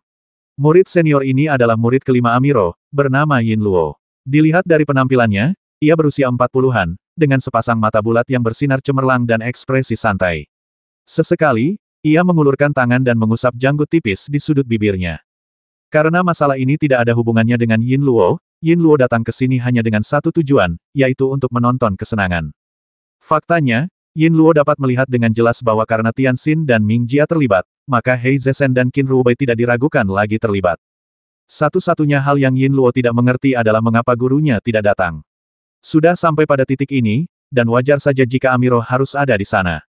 Kurosawa Mori dan Yun Zong juga tampak tidak hadir. Hanya Qin Rubai yang mewakili Kekaisaran Futan, dengan wajah muram, duduk di kursi kayu sederhana. Sepertinya agak aneh. Apa yang guru rencanakan, pikir Yin Luo dalam hati. Ia menyipitkan mata sedikit dan mengulurkan tangan untuk mengusap jenggot di bibirnya lagi. Saat semua orang menunggu situasi berkembang lebih lanjut, Boshan dan yang lainnya membawa Tian Xin dan yang lainnya ke panggung kayu di depan dan memerintahkan mereka untuk berlutut di panggung kayu. Karena efek anestesi belum sepenuhnya hilang, Tian Xin dan yang lainnya merasa tangan dan kaki mereka lemas. Selain itu, mereka hampir tidak makan apapun selama beberapa hari terakhir dan sangat lemah sehingga mereka hanya bisa membiarkan orang lain melakukan apapun yang mereka inginkan. Mereka hanya menatap Donglu dan Zhao Kun dengan tatapan lemah. Tak diragukan lagi, saat ini Tian Xin dan Ming Jia sudah dipenuhi kekecewaan terhadap Donglu, Zhao Kun, dan bahkan Feng Yongnian. Ya, 50.000 poin prestasi memang banyak, Tetapi apakah itu lebih penting daripada nyawa mereka terlebih lagi? Mereka membantu Donglu dan Zhao Kun mempertahankan status mereka. Adapun Park Yin dan 3 perwira gadu lainnya, mereka tak diragukan lagi menjadi duri dalam hati Kang Yu. Kang Yu tak kuasa menahan diri untuk menatap Barrow dengan tajam lagi. Di sisi lain, Barrow saat ini tidak berani bernapas, dan matanya yang gugup terus bergerak-gerak, seolah-olah ia sedang berpikir, atau seolah-olah sedang mencari sesuatu. Entah apa yang ada di dalam hatinya, tak seorang pun tahu. Hampir pada saat yang sama ketika Tianxin dan 5 orang lainnya dibawa masuk, Luo Xuening dan Kanai Qin juga perlahan muncul di alun-alun. Elin sangat familiar dengan sosok Luo Xuening. Hampir begitu Luo Xuening muncul di tepi alun-alun, Elin muncul lagi di sisi kiri dan kanan Luo Xuening seperti salep. Meskipun dia tidak tahu mengapa masalah ini melibatkan Luo Xuening, Elin lebih percaya bahwa Luo Xuening memiliki persahabatan dengan Kanai Qin dan pergi mengunjungi Kanai Qin, tetapi dia sudah penuh dengan ketidakpuasan terhadap Xiao Hong di dalam hatinya. Terlebih lagi, beberapa orang yang sering bergaul dengan Elin mengatakan secara pribadi bahwa Luo Xuening dan Xiao Hong sangat dekat ketika mereka masih di Yurun Star. Adik perempuan, kenapa kau bisa berada di wilayah Ibel Xiao Hong itu? Untungnya kau tidak terluka parah, kalau tidak aku pasti akan patah hati. Elin menghampiri Luo Xuening dan berkata dengan khawatir. Mendengar kata Ibel, raut wajah Luo Xuening yang awalnya serius tiba-tiba mengerutkan kening, lalu dia memutar bola matanya ke arah Elin, dan tanpa memperdulikan Elin, dia langsung berjalan ke sisi kakak laki-lakinya yang kedua, Mosu. Oh, adik perempuanku, kudengar kau telah menjadi ahli mengemudi yang hebat. Selamat, selamat. Mosu melihat Luo Xuening muncul di belakangnya dan berkata dengan senyum cerah. Luo Rening tidak mengatakan apa-apa, wajahnya muram, dan dia hanya mengangguk sedikit. Sedangkan untukmu, karena kau sudah menjadi ahli mengemudi yang hebat, aku tidak perlu banyak persiapan.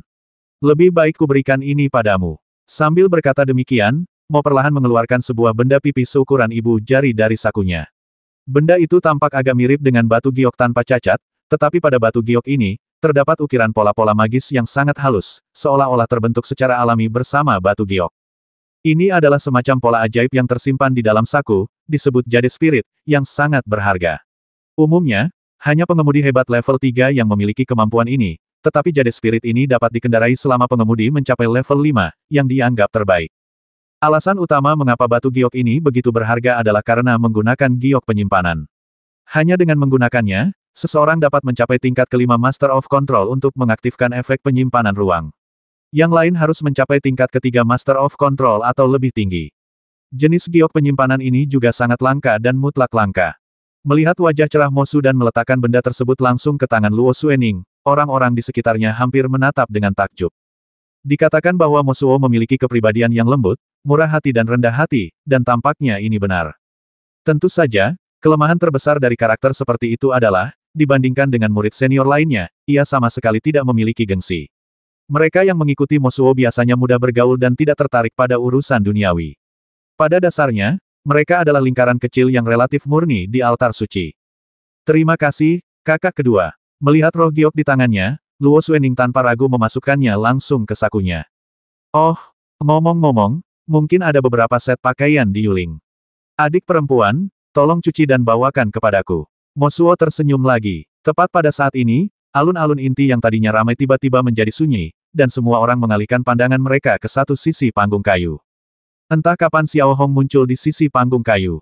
Ia mengenakan topi jerami kecil dan gaun panjang hijau. Tatapannya dingin. Ia melangkah perlahan menuju panggung kayu selangkah demi selangkah. Padahal, dalam keadaan normal, siapa yang akan menganggap serius Xiao Hong, seorang pendatang biasa di alun-alun ini, orang sembarangan manapun pasti jauh lebih tinggi daripada Xiao Hong. Namun kali ini, situasinya berbeda. Bagaimanapun, Sakaya telah memberikan wewenang penuh kepada Xiao Hong untuk menangani masalah ini, dan insiden ini terjadi di wilayah kekuasaan Xiao Hong, dan orang yang dibunuh adalah Xiao Hong sendiri. Menurut aturan altar, Xiao Hong seharusnya memiliki wewenang penuh untuk menangani masalah ini, termasuk membiarkan mereka pergi atau menghabisi Tianxin dan yang lainnya. Saat Xiao Hong diam-diam datang ke panggung kayu, ekspresi para pria besar di bawah panggung sangat beragam. Qin Rubai sedikit menyipitkan mata, menunjukkan ekspresi jijik dan permusuhan, sementara Raja Kang Yu mencubit dagunya dengan tatapan tajam. Adapun murid-murid yang lain, mereka hanya menonton dengan tenang, bermaksud melihat sejauh mana Xiao Hong mampu bertindak dan apa saja metodenya. Xiao Hong sama sekali tidak peduli dengan reaksi orang-orang di bawah panggung. Ia melangkah sedikit dan berjalan di depan Tianxin dan yang lainnya. Ekspresinya tidak mencolok atau arogan, tetapi sorot matanya dipenuhi dengan sedikit rasa dingin. Saudara Sakaya, saya ingin tahu seberapa serius luka Hefang berdiri di atas panggung kayu. Xiao Hong tiba-tiba membungkuk sedikit dan berkata dengan hormat. Itu hanya luka dangkal, tidak serius, kata Sakaya jujur tanpa berusaha membela diri. Untunglah kalian tidak terluka parah. Lagi pula, Luo Xuening dan Kanai Qin yang menolongku juga tidak dalam bahaya. Jadi, aku memutuskan untuk menunjukkan belas kasihan kepada mereka. Xiao Hong sedikit menegakkan tubuh, menatap para pria besar di antara penonton, dan mengucapkan kata demi kata. Namun, setiap negara memiliki hukumnya sendiri, dan setiap keluarga memiliki aturannya sendiri. Aku, Xiao Hong, telah memutuskan untuk bersikap lunak, tetapi aturan tidak dapat dilanggar. Jika tidak, bahkan jika aku menyerah untuk melanjutkan masalah ini kali ini, seseorang mungkin tidak akan belajar dari kesalahannya lain kali. Xiao Hong tiba-tiba mengganti topik pembicaraan, nadanya tiba-tiba berubah dari tenang menjadi melengking, tatapannya tertuju langsung pada Qin Rubai dan Dong Lu. 20.000 poin prestasi untuk menebus satu orang, dan aku berjanji untuk memaafkan masa lalu orang-orang yang telah kutebus. Wow, begitu Xiao Hong mengatakan ini, beberapa murid biasa langsung mulai membahas masalah tersebut. Tak diragukan lagi, harganya turun dari 50.000 menjadi 20.000. Tak dapat disangkal bahwa Xiao Hong bersikap lunak, dan memang tidak ada yang salah dengan itu. Ia tidak akan membiarkan orang itu pergi begitu saja tanpa melanjutkan masalah ini. Lalu, bagaimana dengan reputasi altar suci? Raja Kang Yu, yang sedari tadi duduk di pojok, tampaknya bisa merasakan kata-kata Xiao Hong. Ia masih memiliki sedikit niat baik. Ia juga bisa melihat bahwa Xiao Hong tidak ingin membuat situasi menjadi tidak terkendali, dan memang itulah yang diinginkan Kang Yu. Raut lega terpancar di wajahnya. Tianxin dan yang lainnya yang berlutut di panggung kayu mendengar bahwa Xiao Hong langsung mengurangi tebusan menjadi 20.000 poin prestasi. Mata mereka yang awalnya putus asa tiba-tiba menunjukkan secercah harapan lagi. Tanpa henti, Tianxin dan Mingjia mengalihkan pandangan mereka langsung ke Dong Lu dan Zhao Kun. Nomor 578 Gu Hei Zesen. Ya, 50.000 poin pencapaian memang angka yang tinggi, tetapi menguranginya menjadi 20.000 tetap akan merusak vitalitas Dong Lu dan Zhao Kun, tetapi itu bukanlah angka yang sangat besar. Bahkan jika mencapai 20.000 poin pencapaian, Tianxin dan Mingjia mampu membelinya. Namun, setelah melakukan kesalahan besar, poin pencapaian mereka dibekukan sejak lama, dan bahkan jika mereka melepaskannya, poin pencapaian tersebut akan diriset ke nol. Saat ini, tatapan Tianxin dan Mingjia ke arah Dong Lu dan Zhao Kun sudah penuh harapan, seolah-olah mereka berkata dalam hati bos, selamatkan aku. Namun, meskipun Dong Lu dan Zhao Kun merasa sedikit enggan, mereka tetap menghindarinya tanpa ampun. Tak diragukan lagi, pemandangan seperti itu menunjukkan bahwa Dong Lu dan Zhao Kun telah sepenuhnya menyerah pada Tianxin dan Mingjia, dan meninggalkan mereka tanpa ampun. Faktanya, baik Dong Lu maupun Zhao Kun, hampir tidak ada perbedaan antara mengeluarkan 50.000 poin prestasi dan 20.000 poin prestasi. Konsekuensinya, peringkat poin prestasi Xiao Hong akan terdorong ke posisi pertama, dan posisinya akan tetap terancam saat itu. Poin yang lebih penting adalah tidak diperbolehkan saling memberikan poin prestasi di altar, jika tidak, altar akan kacau balau. Jika para murid senior itu dengan mudah menyuntikkan sebagian poin prestasi mereka kepada bawahan mereka, bukankah mereka bisa dengan mudah mendapatkan tempat di bintang Vatikan? Orang-orang ini bukanlah dalang. Mereka hanyalah bawahan setia yang bersedia bekerja untuk tuannya. Tidakkah dalang atau orang-orang baik hati di belakang mereka berbelas kasih dan menyelamatkan mereka? Kalian semua dikenal sebagai kelompok paling saleh dan berintegritas di seluruh alam semesta harimau. Xiao Hong tiba-tiba berbicara lagi, tatapannya yang semula tenang tiba-tiba menjadi sedikit dingin, dan ia berbicara dengan keras. Meski tidak diucapkan secara langsung, tetap saja penuh dengan sarkasme. Tak seorang pun di antara hadirin yang menanggapi, bukan karena mereka takut pada Xiao Hong, tetapi karena masalah ini tidak ada hubungannya dengan mereka. Sebagai pihak yang ral, mereka tidak ingin terlalu ikut campur, jadi lebih baik mereka menjauhkan diri saat ini. Mo Su duduk di kursi kayu dan menggaruk dagunya. Bisa dibilang, jika ia tidak menyakiti Luo Xuening dan mencoba menghabisi Luo Xuening, Mo Su yang penyayang pasti akan tetap ingin membantu. Bukankah 5 orang sama dengan 10.000 poin prestasi? Namun, begitu orang-orangnya sendiri terluka, Mo Su hanya bisa menggelengkan kepala dengan penuh penyesalan. Ia memang penyayang, tetapi bukan berarti ia dipenuhi cinta. Yang lebih penting, hanya orang-orang dari Vatikan Star yang berhak memberikan poin prestasi. 10 menit berlalu, dan masih belum ada seorang pun yang muncul di alun-alun utama. Semua orang hanya menonton dengan tenang. Melihat pemandangan ini, mulut Xiao Hong sedikit berkedut, dan ia tersenyum dingin dalam hati. Aku tak percaya masih seperti ini di sini. Kehangatan dan dinginnya sifat manusia tak mampu mengalahkan 20.000 poin pencapaian. Kalau begitu, Aku benar-benar tak punya apa-apa untuk dikatakan. Setelah berkata demikian, Xiao Hong merentangkan kakinya dan menendang Tian Xin hingga jatuh ke tanah, lalu perlahan mencabut pedang Jisoo dari pinggangnya. Aku akan bertanya lagi, apakah ada yang bersedia menyelamatkan mereka? Xiao Hong bertanya lagi, pedang Jisoo di tangannya memantulkan cahaya menyilaukan di bawah sinar matahari siang. Masih tak seorang pun dari penonton yang menjawab. Seperti yang sudah saya katakan, bukan karena mereka takut pada Xiao Hong, melainkan karena mereka tidak ingin terlibat dalam masalah ini. Malahan, banyak orang di antara kerumunan merasa kesal ketika melihat Xiao Hong, si orang luar, bersikap mengancam. Sedangkan Tian Xin dan yang lainnya yang menunggu untuk diselamatkan, kebanyakan dari mereka menutup mata. Satu-satunya hal yang sedikit mengejutkan adalah bahwa bahkan ketika muridnya hendak dieksekusi, Amiro masih tidak muncul. Karena tak seorang pun bersedia menyelamatkanmu, jangan salahkan aku, Xiao Hong, karena bersikap kejam.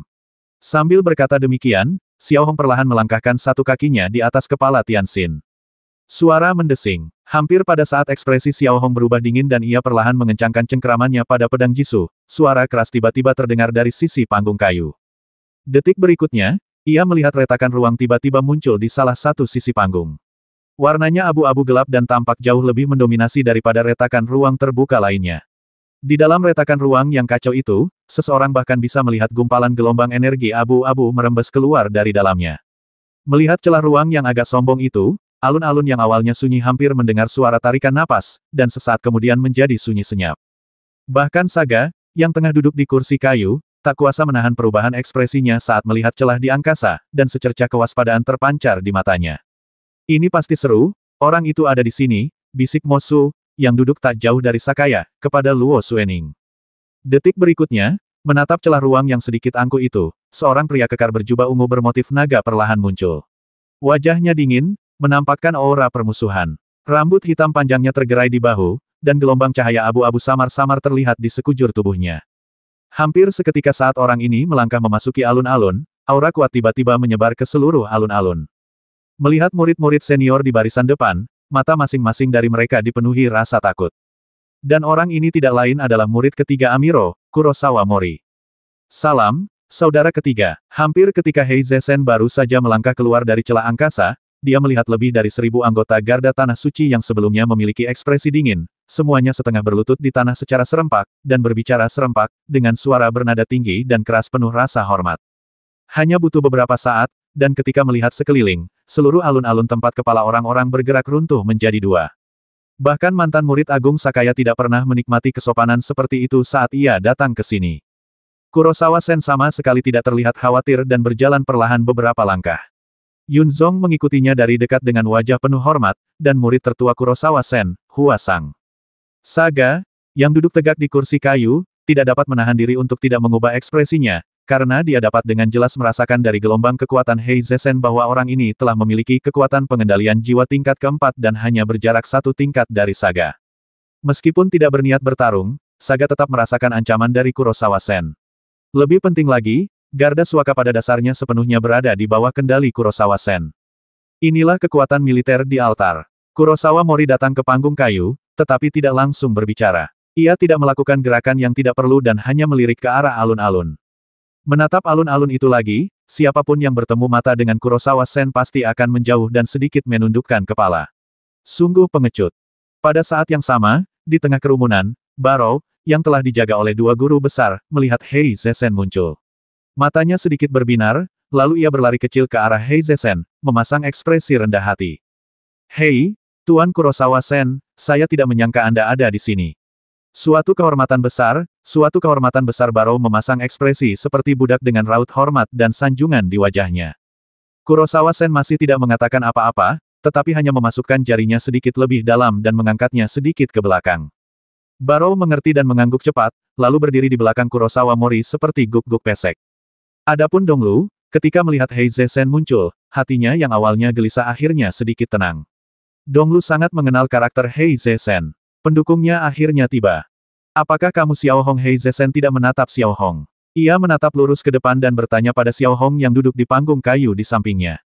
Saat Hei Zesen selesai berbicara, Luo Xuening mulai mengedipkan mata pada Xiao Hong, menyiratkan bahwa Hei Zesen tidak mudah tersinggung dan akan lebih baik untuk menghindari menyinggung perasaannya jika memungkinkan.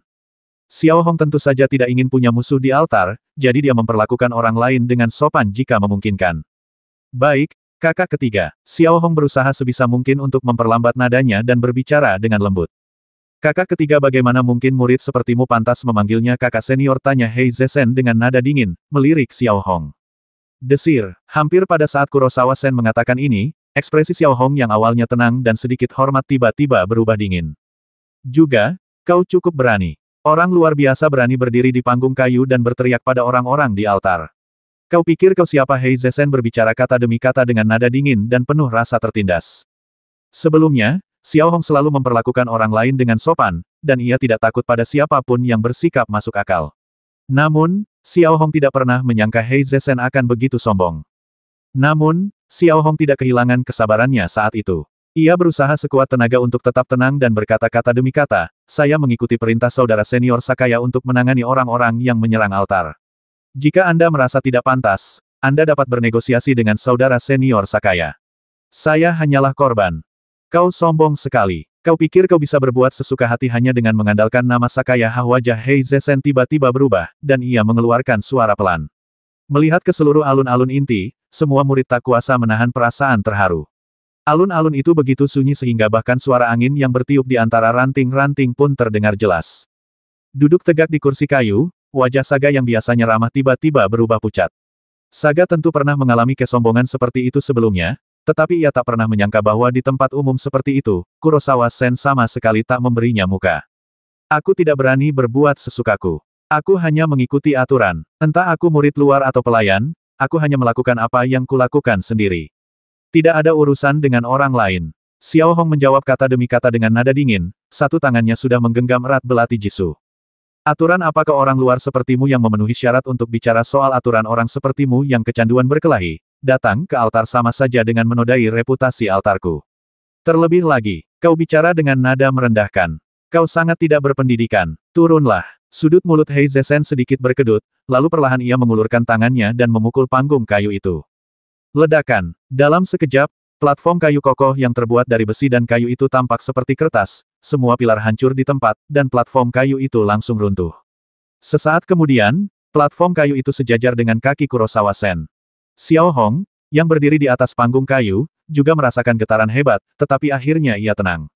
Matanya sedingin es dan hatinya dipenuhi amarah.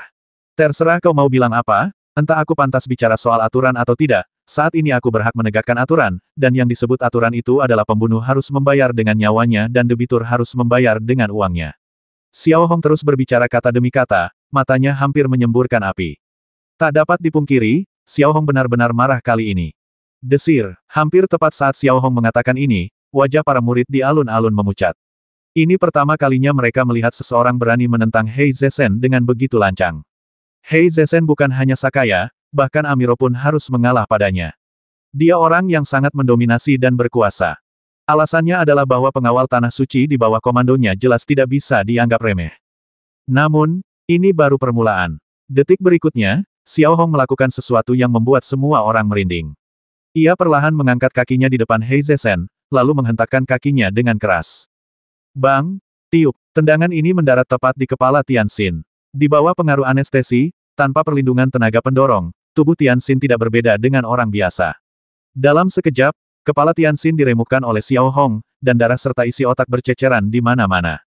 Keheningan yang mencekam. Dengan suara ledakan tengkorak itu, semua orang tercengang di tempat.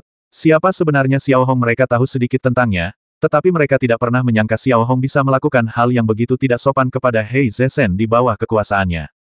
Apakah pria berambut putih itu mencari kematian? Semua murid berpikir dalam hati bahwa meskipun mereka takut pada kekuatan Hei Zesen yang dahsyat, mereka semua khawatir pada Xiao Hong. Ming Jia, yang berdiri di samping, merasa semakin gugup ketika melihat Tianxin dibunuh oleh Xiao Hong dengan cara seperti ini. Tak dapat dipungkiri, ketika Xiao Hong mengusulkan 20.000 poin pencapaian, mereka kembali melihat harapan, tetapi kemunculan Hei Zesen seolah kembali mendorong mereka ke ambang keputusasaan. Mereka tidak menyangka kemunculan Hei Zesen bukan untuk menyelamatkan mereka, melainkan untuk melindungi lingkarannya sendiri agar tidak disakiti oleh Xiao Hong. Melihat wajah Kurosawa Mori yang awalnya tampak agung, dia tak dapat menahan diri untuk tidak bergerak, lalu matanya terbuka sedikit, dan secercah kemarahan tiba-tiba terpancar dari ekspresinya yang awalnya acuh tak acuh. Berani sekali kau mengabaikan kata-kataku.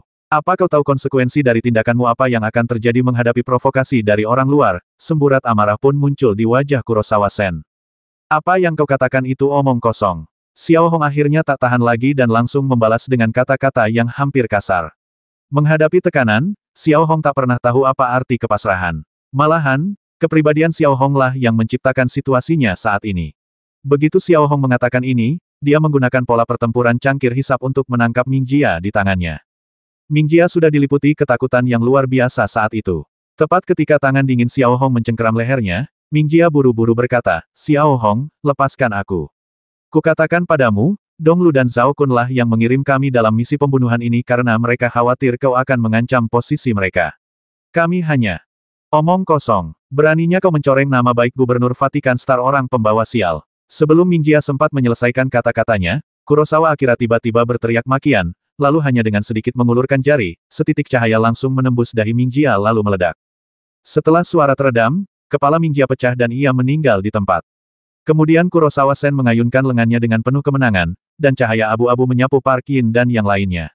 Sesaat kemudian, tubuh Park Yin dan 3 orang lainnya terpotong-potong menjadi potongan-potongan yang tak terhitung jumlahnya dan meninggal di tempat. Luo Xuening, yang berdiri di ujung, tak kuasa menahan diri untuk tidak mengangkat alisnya ketika melihat pemandangan ini. Tak diragukan lagi, metode Hei Zesen yang tampak ganas sebenarnya sangat kejam. Mengandalkan kekuatan dan kekuatan absolutnya sendiri, ia langsung menghancurkan tubuh itu dengan cara yang munafik. Dan kau, Xiao Hong, apa yang kau katakan tentangku barusan orang luar berani bicara kasar padaku, kau sama saja mencari mati. Hei Zesen tak peduli dengan reaksi orang lain, dan sekali lagi menatap Xiao Hong. Kemarahan terpancar di wajahnya, lalu tiba-tiba ia membuka satu tangannya, dan sebuah bola abu-abu gelap dengan cepat terbentuk di telapak tangannya. Menatap dari balik tepian, ruang itu telah terdistorsi. Tak hanya itu, langit yang semula cerah tiba-tiba menjadi redup dan muram, dan matahari yang menggantung tinggi di langit biru pun seketika tertutup. Bahkan di antara awan-awan gelap, terbentuklah wajah manusia yang mengerikan, dan di ujung wajah manusia itu, juga terdapat pusaran energi abu-abu gelap. Saga, yang sedang duduk di kursi kayu, tak kuasa menahan diri untuk tidak menggerakkan matanya ketika melihat pemandangan ini. Ia sudah menyadari bahwa Hei Zesen akan menggunakan jurus mematikan. Dalam situasi ini, Saga tak bisa tinggal diam. Kurosawa Mori, apa sebenarnya yang ingin kau lakukan? Saga tiba-tiba berdiri dan bertanya dengan ekspresi dingin. Menabrak. Hampir pada saat Saga berdiri, para pengawal tanah suci yang setengah berlutut di alun-alun berdiri hampir serempak, mata mereka dingin, menatap Saga. Jelaslah dengan sendirinya apa arti adegan ini. Saga yang biasanya tenang dan kalem, tak kuasa menahan keringat tipis di dahinya. Ini mungkin bentrokan antara dua raksasa altar. Tiba-tiba, suasana di alun-alun inti, yang awalnya hanya tempat untuk berurusan dengan penjahat, berubah. Apa kakak senior, apa kau bersedia melindungi Xiao Hong? Semua orang bilang gadis kecil He Fang itu anak haramu. Mungkinkah Xiao Hong anak haramu? Hei Zesen melirik Saga dan bertanya dengan suara berat, nadanya provokatif. Brengsek, Kurosawa Sen, kau terlalu lancang.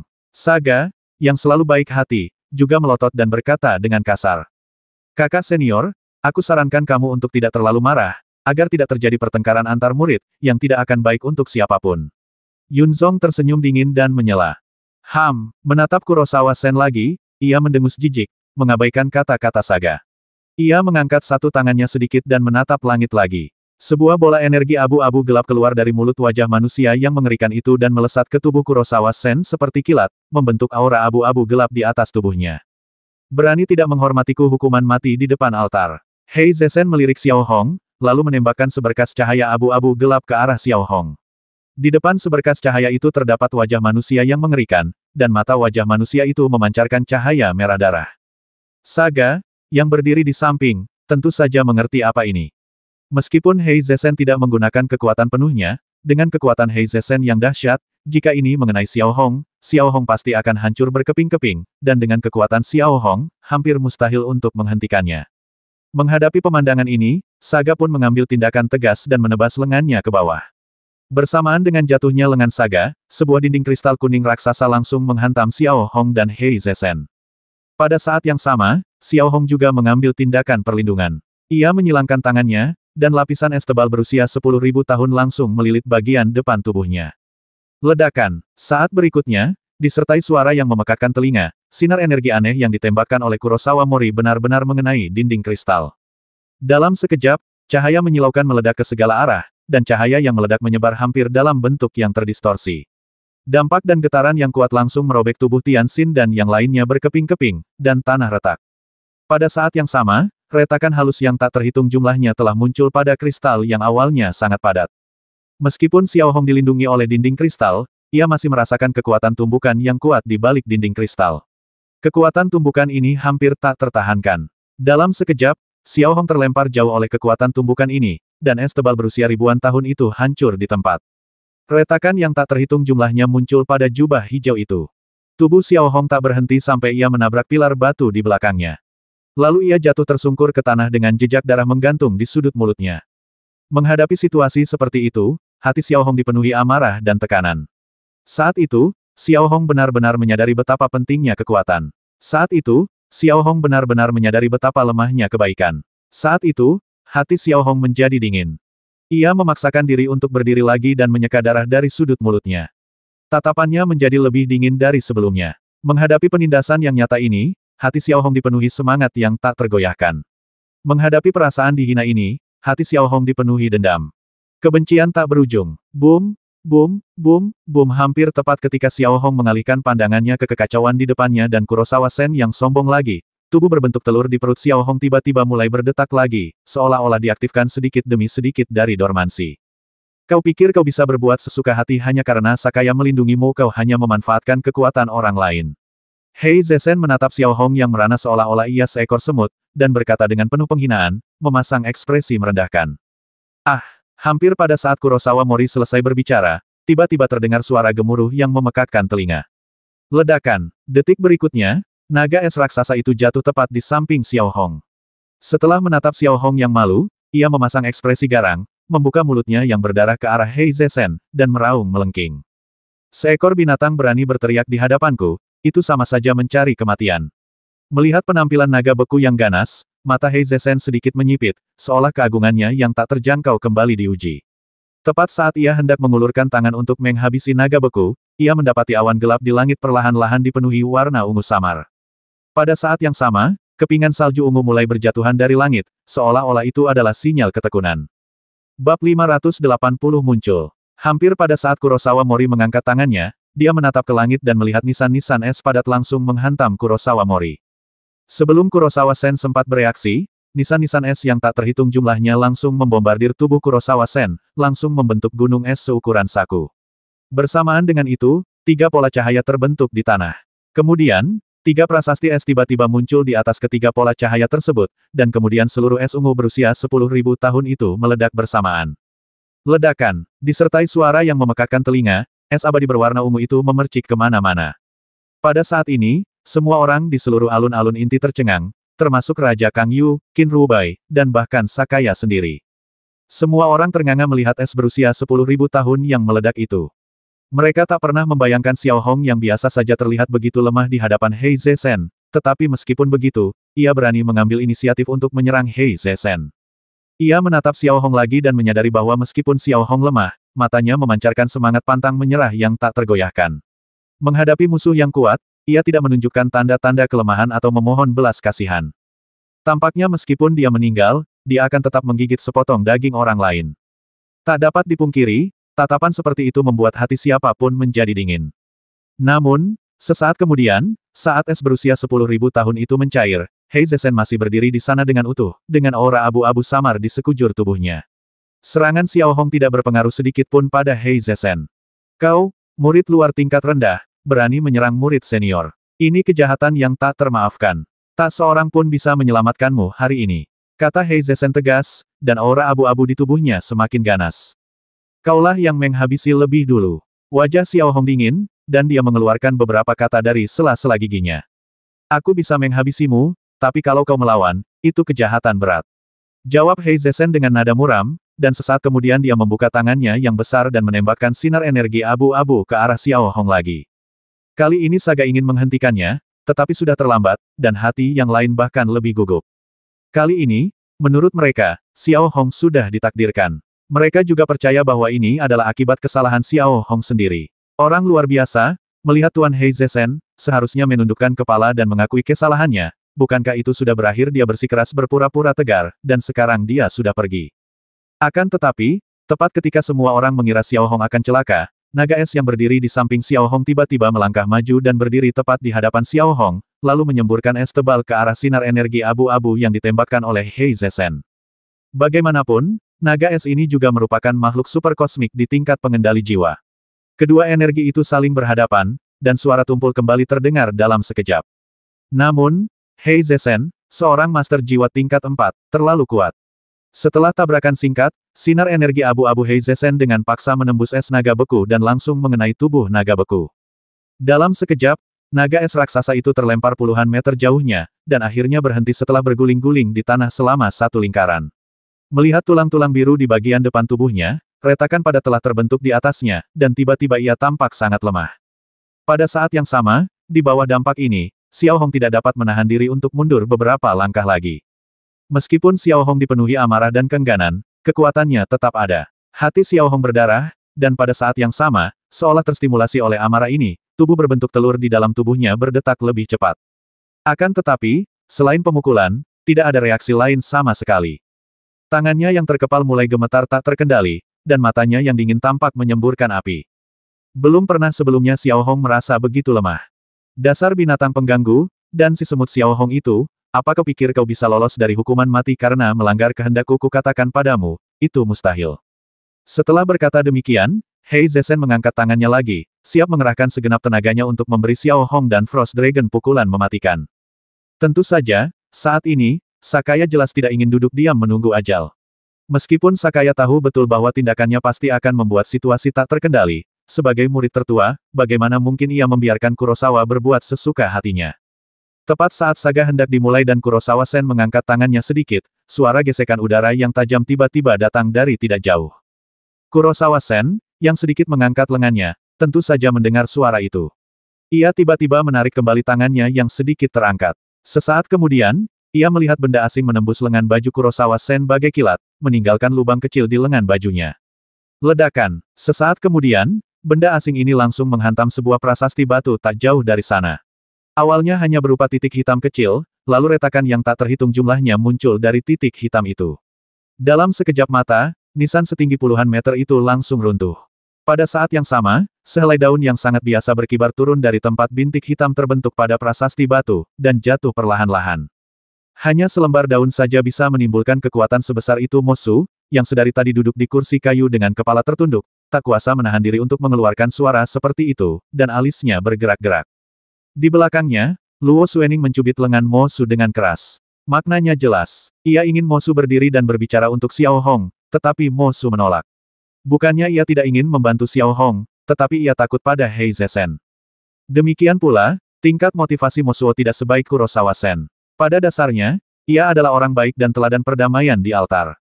Melihat Kurosawa Mori menghadapi situasi seperti itu, secerca kewaspadaan tiba-tiba terlintas di ekspresi awalnya yang arogan. Siapa kau mengurusiku keluar dari sini? Kurosawa Sen segera mengarahkan pandangannya ke arah datangnya dedaunan dan berteriak. Tak ada respons dari kejauhan. Satu-satunya yang terlihat hanyalah sosok pendek yang terlatih Tati perlahan ke arahnya di sudut remang-remang. Ketika jarak mereka kurang dari 50 meter, sosok itu akhirnya muncul. Sosok itu adalah Sang Lun, yang tampak seperti mumi, bersandar pada tongkat kayu usang di tangannya. Sang Lun, ternyata aku tidak menyangka kau belum mati. Apa kau ingin menyelamatkan Xiao Hong? Kukatakan saja, kau tidak memenuhi syarat, dasar gelandangan tua. Hei Zesen menatap Sang Lun dan berkata dengan wajah dingin. Tidak ada sedikit pun rasa hormat atau kelemahan dalam nadanya. Ia masih terlihat arogan dan mendominasi. Seolah-olah dia ingin membangun kekuasaannya di sini dan mengintimidasi semua orang. Sang Lun tidak marah, tetapi tersenyum tipis. Lalu ia berkata dengan suara aneh, selamatkan Xiao Hong. Kau terlalu banyak berpikir. Aku, seorang lelaki tua, tidak begitu bersahabat dengannya. Entah kau mencekiknya sampai mati atau memotong-motongnya, itu tidak ada hubungannya denganku. Tapi, berani kau menindas kesayanganku, maka aku, seorang lelaki tua, harus turun tangan dan mengurusnya. Seperti kata pepatah, saat memukul guk-guk, kau harus melihat pemiliknya dulu, apalagi yang sebesar ini. Tahukah kau bahwa aku telah menginvestasikan banyak energi untuk kesayanganku? Kau tidak akan mampu membayarnya kembali. Lihat, Tuan, hanya kau keluar, kata Hei Zesen. Lalu dengan lambaian tangannya, pusaran abu-abu yang mengamuk langsung terbentuk, bagaikan badai abu-abu yang dahsyat, dengan raungan yang tajam, dan langsung menyerang Sang Lun, mencoba menyapu Sang Lun dan mengusir lalat ini. Sang Lun, yang masih terlatih-tatih, melihat badai itu dengan senyum di wajahnya. Ia tidak berniat menghindarinya, tetapi hanya dengan lembut menggerakkan rosario yang melilit lengannya. Suara mendesing. Melihat badai dahsyat itu lagi, badai itu langsung melewati tubuh Sang Lun, bahkan tanpa menyentuh sehelai pakaian pun yang Pang Kemping. Namun, hutan di belakang Sang Lun rata dengan tanah oleh badai kelabu yang menyapu, dan batang-batang pohon yang tebal tercabut. Orang-orang di alun-alun inti tak kuasa menahan rasa terkejut ketika melihat pemandangan ini. Bagaimana mungkin dia bisa lolos begitu mudah, mereka tak percaya. Yang membuat mereka semakin terkejut adalah mereka tidak merasakan gelombang kekuatan apapun dari Sang Lun. Dia tampak seperti orang tua biasa. Pada saat yang sama, Sang Lun perlahan berjalan mendekati Hei Zesen, masih tersenyum tipis. Kau adalah kakak senior ketiga, pemimpin pengawal Tanah Suci. Kau sangat kuat, dan orang tua sepertiku tak mampu menyinggungmu. Kau di sini hari ini hanya karena kau baru saja naik level, dan kau ingin pamer di depan kakak senior dan adik junior lainnya.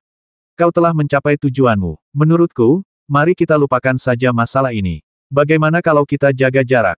Dasar orang tua, mau bernegosiasi denganku apa kau pantas keluar? Kata Hei Zesen dengan tidak sabar, lalu meninju perut Sang Lun. Kali ini, Sang Lun tampaknya tidak seberuntung itu. Ia terkena pukulan keras, yang langsung melemparkan Sang Lun ke langit, setinggi lebih dari 10 meter, lalu jatuh terguling-guling ke tanah seperti karung pasir, dan tak ada jejak kehidupan yang tersisa. Bodoh, kau cari mati saja, kata Hei Zesen dengan nada meremehkan, lalu ia hendak mengalihkan pandangannya ke Xiao Hong. Namun, pada saat itu, alis Hei Zesen tiba-tiba bergerak, dan ia melihat beberapa titik hijau samar terbentuk di ujung tinjunya. Namun, di saat berikutnya, Kurosawa Sen masih memaksakan diri untuk tetap tenang, memasang postur yang megah, dan menarik kembali semua pola pertempuran. Hanya tatapannya yang masih tajam, tetapi di balik keganasan ini, tersembunyi keanehan yang tak diketahui. Kurasa kita biarkan saja masalah ini berlalu hari ini. Xiao Hong hanyalah seekor semut, dan ia terlalu malas untuk berbuat apa-apa, kata Hei Zesen tiba-tiba, lalu sedikit meletakkan tangannya di belakang punggung, sengaja menutupi titik hijau di punggung tangannya agar tidak terlihat. Kemudian ia melirik Xiao Hong sekilas, dan pikirannya pun bergerak. Xiao Hong berada dalam kondisi yang menyedihkan, tetapi ia tetap berdiri di sana tanpa menunjukkan kelemahan apapun. Secara logika, kekuatan Xiao Hong memang tidak sopan di hadapan Hei Zesen, tetapi tatapan itu, sedikit rasa dingin itu, membuat hati Hei Zesen sedikit tergerak. Tatapan itu sangat mirip dengan tatapan anak serigala, yang mencoba mengingat penampilan musuhnya agar ia bisa membalas dendam di masa mendatang. Hei Zesen, ayo bertarung sampai mati. Aku akan membuatmu menyesal. Tepat ketika Hei Zesen berbalik sedikit dan bersiap kembali ke bintang Wujue melalui celah angkasa, Xiao Hong mengeluarkan suara seperti itu. Menanggapi perkataan Xiao Hong, Hei Zesen tiba-tiba melotot, tetapi saat berikutnya dia menahan amarah di hatinya. Cuma kamu tunggu saja dan lihat seberapa menyesalnya aku, dasar semut. Hei Zesen mendengus jijik, lalu memasuki celah ruang. Pada saat yang sama, Baro bahkan lebih sopan dan tampak seperti guk-guk pangkuan. Dengan menghilangnya Kurosawa Sen, langit kembali cerah. Semuanya tampak seperti mimpi buruk, kecuali panggung kayu yang berantakan dan potongan-potongan tubuh yang tersisa setelah Tian Xin hancur berkeping-keping. Segalanya tampak tenang, kecuali wajah pucat Saga. Saat ini, ia benar-benar merasakan ancaman dari Hei Zesen dan ancaman terhadap altar. Mosuo tampak ragu-ragu, sementara Qin Rubai tersenyum tipis. Soal kata-kata kasar yang diucapkan Xiao Hong sebelumnya, tak seorang pun peduli. Seorang Master Control level 4 ingin mengalahkan Hei Zesen, yang merupakan pengendali jiwa level 4. Bagaimana mungkin ini masuk akal, itu hanya lelucon. Semua orang menutup telinga terhadap kata-kata Xiao Hong dan mengabaikannya sepenuhnya. Melihat Xiao Hong saat ini, ia tidak tinggal terlalu lama. Ia berbalik dan berjalan menuju lembah Wanzun, mengabaikan semua orang, dengan mata sedikit merah. Bisa dibilang ini pertama kalinya Xiao Hong merasa sekesal ini. Hal ini juga meruntuhkan semua anggapan naif Xiao Hong sebelumnya tentang altar suci. Di sini, yang kuat berkuasa. Hal ini berlaku di mana-mana. Kebenaran yang tak pernah berubah. Saat itu, hati Xiao Hong benar-benar mulai merinding. Alasan mengapa Hei Zesen mampu melakukan apapun yang diinginkannya saat ini bukan hanya karena kekuatan pengendalian jiwa level 4 miliknya, tetapi juga karena para pengawal domain suci. Jika para pengawal suci punya niat jahat, altar itu niscaya akan runtuh. Xiao Hong juga diam-diam bersumpah dalam hatinya untuk membalas penghinaan yang dideritanya hari ini. Pada saat yang sama, Luo Xuening sudah mengangkat Mosu, lalu dengan cepat menyusul Xiao Hong dan menarik pergelangan tangannya. Xiao Hong, kamu baik-baik saja, perkenalkan, ini kakak kedua kita, Mosu. Tadi dia ingin membantumu, tapi tenaganya agak lemah. Dia idiot, kata Luo Xuening terus terang. Aku baik-baik saja. Xiao Hong terdiam sejenak lalu menjawab pelan, raut wajahnya masih dingin. Ia menahan dendam.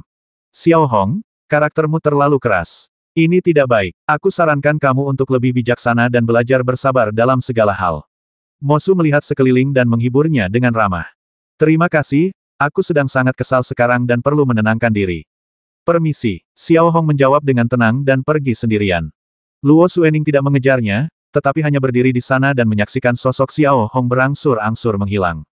Dia juga tahu betul bahwa untuk pria sekuat Xiao Hong, dia pasti tidak akan senang dengan apa yang terjadi hari ini. Adapun apa yang dipikirkan Xiao Hong dalam hatinya, tidak ada yang tahu.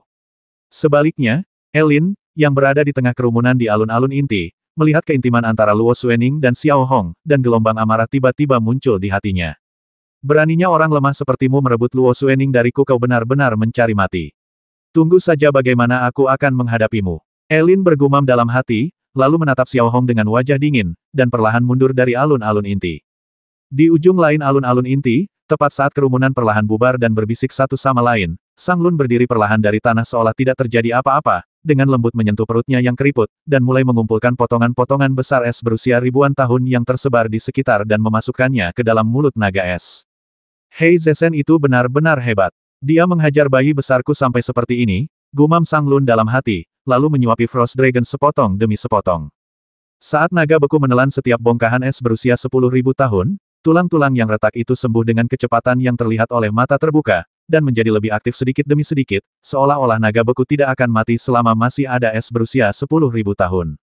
Setengah jam berlalu, hingga sebagian besar orang di alun-alun inti telah bubar, meninggalkan tempat itu kosong. Sang Lun kemudian menyentuh naga es, yang telah pulih vitalitasnya. Wajahnya yang kering sedikit berkerut, dan ia tersenyum. Ia kemudian berkata dengan lembut, Ami, kau sudah lama mengawasi, saatnya kau keluar. Seperti yang diharapkan, saat Sang Lun mengatakan ini, sekelompok bintang emas perlahan berkumpul di sekitar Sang Lun, dan kemudian wujud fisik Amiro muncul. Apa yang kau lakukan hari ini sedikit salah. Untungnya aku datang tepat waktu. Sang Lun tidak menatap Amiro, tetapi terus mengelus kepala besar naga es itu, berbicara dengan nada santai. Anggap saja aku berutang budi padamu, kata Amiro lembut. Aku tahu apa yang kau pikirkan dan kenapa kau tidak muncul, tapi aku tidak yakin apakah kau bisa diandalkan untuk melakukan ini, jawab Sang Lun. Biarkan semuanya berjalan sebagaimana mestinya, jawab Amiro lembut, tanpa berkedip. Membiarkan keledai kecil menarik kereta besar, kau sudah hidup ribuan tahun dan kau hanya bisa memikirkan ini, kata Sang Lun dengan sedikit nada meremehkan. Saya harap Sang Lun bisa membantu saya dalam segala hal, kata Amiro dengan ekspresi tenang, memberi orang-orang firasat bahwa identitas kedua orang ini tampaknya tidak jauh berbeda, tetapi tidak ada yang mengetahuinya. Baiklah, mengingat kau telah menampungku selama bertahun-tahun dan memberiku tempat bernaung, aku akan membantumu. Ini takdirku, kata Sang Lun lirih, lalu ia terlatih-tatih ke arah yang acak dengan kruknya. Naga es itu juga melompat, hanya menyisakan sosok Amiro, yang diam-diam terparkir di alun-alun inti. Sementara itu, di bintang Wujue, Kurosawa Sen telah kembali ke kediamannya, sebuah kastil yang agak menyeramkan. Langit selalu dipenuhi kesuraman. Tumbuhan di sekitarnya telah kelaparan selama bertahun-tahun, beberapa telah mati, dan beberapa telah beradaptasi, berubah menjadi hijau tua. Kakak ketiga, kenapa kamu menyerah agak terlambat hari ini? Kenapa kamu tidak menghajar Xiao Hong sampai mati saja? Tanya Yunzong, sedikit bingung, nadanya penuh hormat, berdiri di samping Hei Zesen. Tembak Xiao Hong sampai mati dia cuma semut. Apa menghabisinya sepadan tidak sepadan? Semua yang kulakukan hari ini hanya untuk dilihat saga. Aku ingin menekan batu sandungan ini. Soal kenapa aku berhenti, lihat ini. Hei Zesen mengangkat tangan kanannya sedikit. 3 titik hijau seukuran kacang masih terlihat jelas di punggung tangannya. Apa ini? Tanya Yunzong terkejut ketika melihat titik hijau di punggung tangan Kurosawa Sen. Ini semacam pengendalian racun. Saat itu, selama aku mengerahkan kembali kekuatan pengendalian di tubuhku, racunnya akan menembus ke dalam tubuhku, dan kemudian akan merepotkan. Dalam kasus yang parah, tubuhku akan cepat membusuk, kata Hei Zesen lembut dengan ekspresi serius. Sangat kuat kalau begitu, kakak ketiga. Ekspresi Yunzong berubah, dan dia bertanya dengan khawatir. Tidak masalah, selama aku tidak mengerahkan kekuatan pendorong dalam 3 jam, itu akan menguap dan menghilang dengan sendirinya. Hei Zesen menjawab, lalu menyipitkan matanya sedikit. Dia sama sekali tidak peduli pada Xiao Hong. Seperti kata pepatah, dia hanyalah seekor semut. Sebaliknya, dia adalah saga. Setelah kejadian hari ini, mereka berdua telah saling menghancurkan. Hei Zesen harus berpikir matang-matang tentang bagaimana menghadapinya selanjutnya. Selama dia dapat menekan Sakaya, dunia di bawah Amiro di altar suci akan menjadi miliknya. Dia bahkan memegang kendali penuh atas seluruh Federasi Kado. Kekuasaan semacam ini sungguh tak tertahankan bagi Kurosawa Mori. Di sisi lain, di bintang Vatikan, Xiao Hong, yang diperlakukan seperti semut dan menderita penghinaan, diam-diam tiba di pintu masuk lembah Wanzun. Namun, pada saat ini, Xiao Hong, yang selalu berwajah dingin, tiba-tiba berubah. Sedikit kewaspadaan terpancar di matanya. Kemudian, ia berhenti dan segera mundur selangkah. Bang! Saat berikutnya, pisau terbang energi dimasukkan tepat 1 meter di depan Xiao Hong. Segera setelah itu, dia melihat Elin, yang telah bersembunyi di kanopi pohon terlebih dahulu, dan dia langsung melompat turun dan berdiri tepat di depan Xiao Hong, wajahnya penuh dengan kemarahan dan penghinaan. Apakah kamu tahu siapa aku? Elin mengangkat dagunya sedikit dan bertanya kepada Xiao Hong kata demi kata dengan nada dingin. Entahlah, minggir saja. Xiao Hong melirik Elin dan berkata dengan nada tenang. Oh, aku tak percaya kau dipukuli seperti ini oleh kakak ketiga, dan kau masih berpura-pura hebat. Begini, namaku Elin, dan aku benar-benar marah padamu hari ini. Aku ingin memberimu pelajaran dan membuatmu tahu apa itu rasa sakit. Mulai sekarang, jauhi kakak mudaku, Luo Suening. Dia keluar. Ketika Xiao Hong mendengar 3 kata Hei Zesen, sudut mulutnya sedikit berkedut, tatapannya tiba-tiba menjadi dingin, dan amarah yang terpendam muncul kembali. Tanpa menunggu Elin mengucapkan sisa kata-katanya, ia langsung memarahinya. Elin agak bingung ketika mendengar ini. Ia tidak menyangka Xiao Hong, yang telah dipukuli sedemikian rupa, masih berani berbicara kasar. Oh, ya sepertinya kau minta dipukuli, nak. Hari ini aku akan menunjukkan kepadamu apa artinya menjadi kuat. Mari kita lihat apakah kau berani mengganggu tuan kecilku lagi. Sebelum Elin sempat menyelesaikan kata-kata kasarnya, Xiao Hong sudah bergerak. Ia bergegas ke depan Elin dan mulai meninjunya. Aku tidak menyangka kau begitu cepat, tapi di depanku, kau. Bang! Tepat saat Elin baru setengah jalan menyampaikan kata-katanya dan hendak menerima serangan, pukulan berat Xiao Hong mengenai perut bagian bawah Elin dengan kuat. Dalam sekejap, Elin tiba-tiba merasa perutnya bergejolak, dan secercah kengerian melintas di matanya. Ia tidak menyangka Xiao Hong, sesama pengemudi tingkat 4 dan murid luar biasa yang baru saja dirundung parah, bisa begitu cepat dan memukul dengan begitu keras. Bab 582 dipukuli. Tanpa memberi Elin banyak kesempatan untuk terkejut, Xiao Hong melayangkan pukulan dan mengangkat tinjunya yang lain, yang langsung mengenai rahang Elin. Langsung menjatuhkan Elin ke tanah. Xiao Hong, yang sedari tadi menahan amarah di hatinya, langsung meluapkan seluruh amarahnya, tak peduli siapa Elin. Ekspresi Xiao Hong berubah menjadi sangat ganas, bagaikan binatang buas yang kebiadabannya telah memuncak. Tanpa jeda, ia langsung menghujani wajah Elin dengan pukulan dan tendangan. Semakin Xiao Hong dipukul, semakin marah dia, dan semakin ganas ekspresinya, seolah-olah setiap pukulan menghantamnya dengan sangat keras. Saat itu, Elin benar-benar terpana oleh Xiao Hong dalam sekejap. Awalnya ia melihat Hei Zesen menindas Xiao Hong seperti guk-guk mati dan mengira Xiao Hong bukan apa-apa. Namun setelah pertarungan ini, ia terkejut karena ternyata bukan itu masalahnya. Seperti yang kukatakan, jika kau ingin bersaing dengan Xiao Hong saat kalian berada di level yang sama, kau hanya akan mempermalukan dirimu sendiri. Namun, Elin belum sepenuhnya pingsan saat itu. Ia hendak memaksakan diri berdiri dan membalas ketika menyadari Xiao Hong begitu cepat. Ia mundur setengah langkah, lalu tiba-tiba menerjang ke depan. Memanfaatkan momentum yang luar biasa, ia mengangkat kaki kanannya, yang terbungkus es ribuan tahun, tinggi-tinggi, seolah melampiaskan amarahnya, dan dengan sekuat tenaga, ia melayangkan tendangan keras ke perut Elin. Bang! Setelah berlari kencang, Elin terlempar seperti bola, dan baru berhenti ketika ia menghantam lempengan batu lembah Wanzun. Namun, ini bukan akhir. Tepat ketika tubuh Elin hendak jatuh ke tanah, Xiao Hong muncul kembali di hadapannya. Dari bawah ke atas, ia menendang Elin dengan keras dan langsung menghempaskannya ke udara. Kemudian, Xiao Hong melancarkan serangkaian pukulan palu yang dahsyat ke arah Elin di udara. Ia mengerahkan seluruh tenaganya, tanpa teknik tinju sama sekali. Rasanya seperti memukul karung, memukul darah dan daging Elin, melampiaskan amarah di hatinya. Intinya, ia memukul Elin dari udara hingga ke tanah, lalu menunggangi tubuh Elin dan terus memukul dengan liar. Xiao Hong saat ini tampak seperti binatang buas yang mengamuk, mencoba mencabik-cabik mangsa di depannya, apapun mangsanya. 10 menit penuh berlalu. Menatap Elin yang datang untuk mencari kesalahan Xiao Hong dan memberinya pelajaran, dia telah dipukuli oleh Xiao Hong sampai hidung dan mulutnya berdarah, wajahnya rusak tak dapat dikenali lagi, seperti kepala Nangui, dan dia terjatuh tak bergerak di rumput, hampir hanya memiliki satu tarikan napas lagi. Xiao Hong, yang berdiri di samping, juga terengah-engah, tangannya di lutut, napasnya berat. Tak dapat dipungkiri, setelah 10 menit melampiaskan, amarah yang terpendam di hati Xiao Hong akhirnya sedikit mereda, setidaknya ia tak lagi terkekang.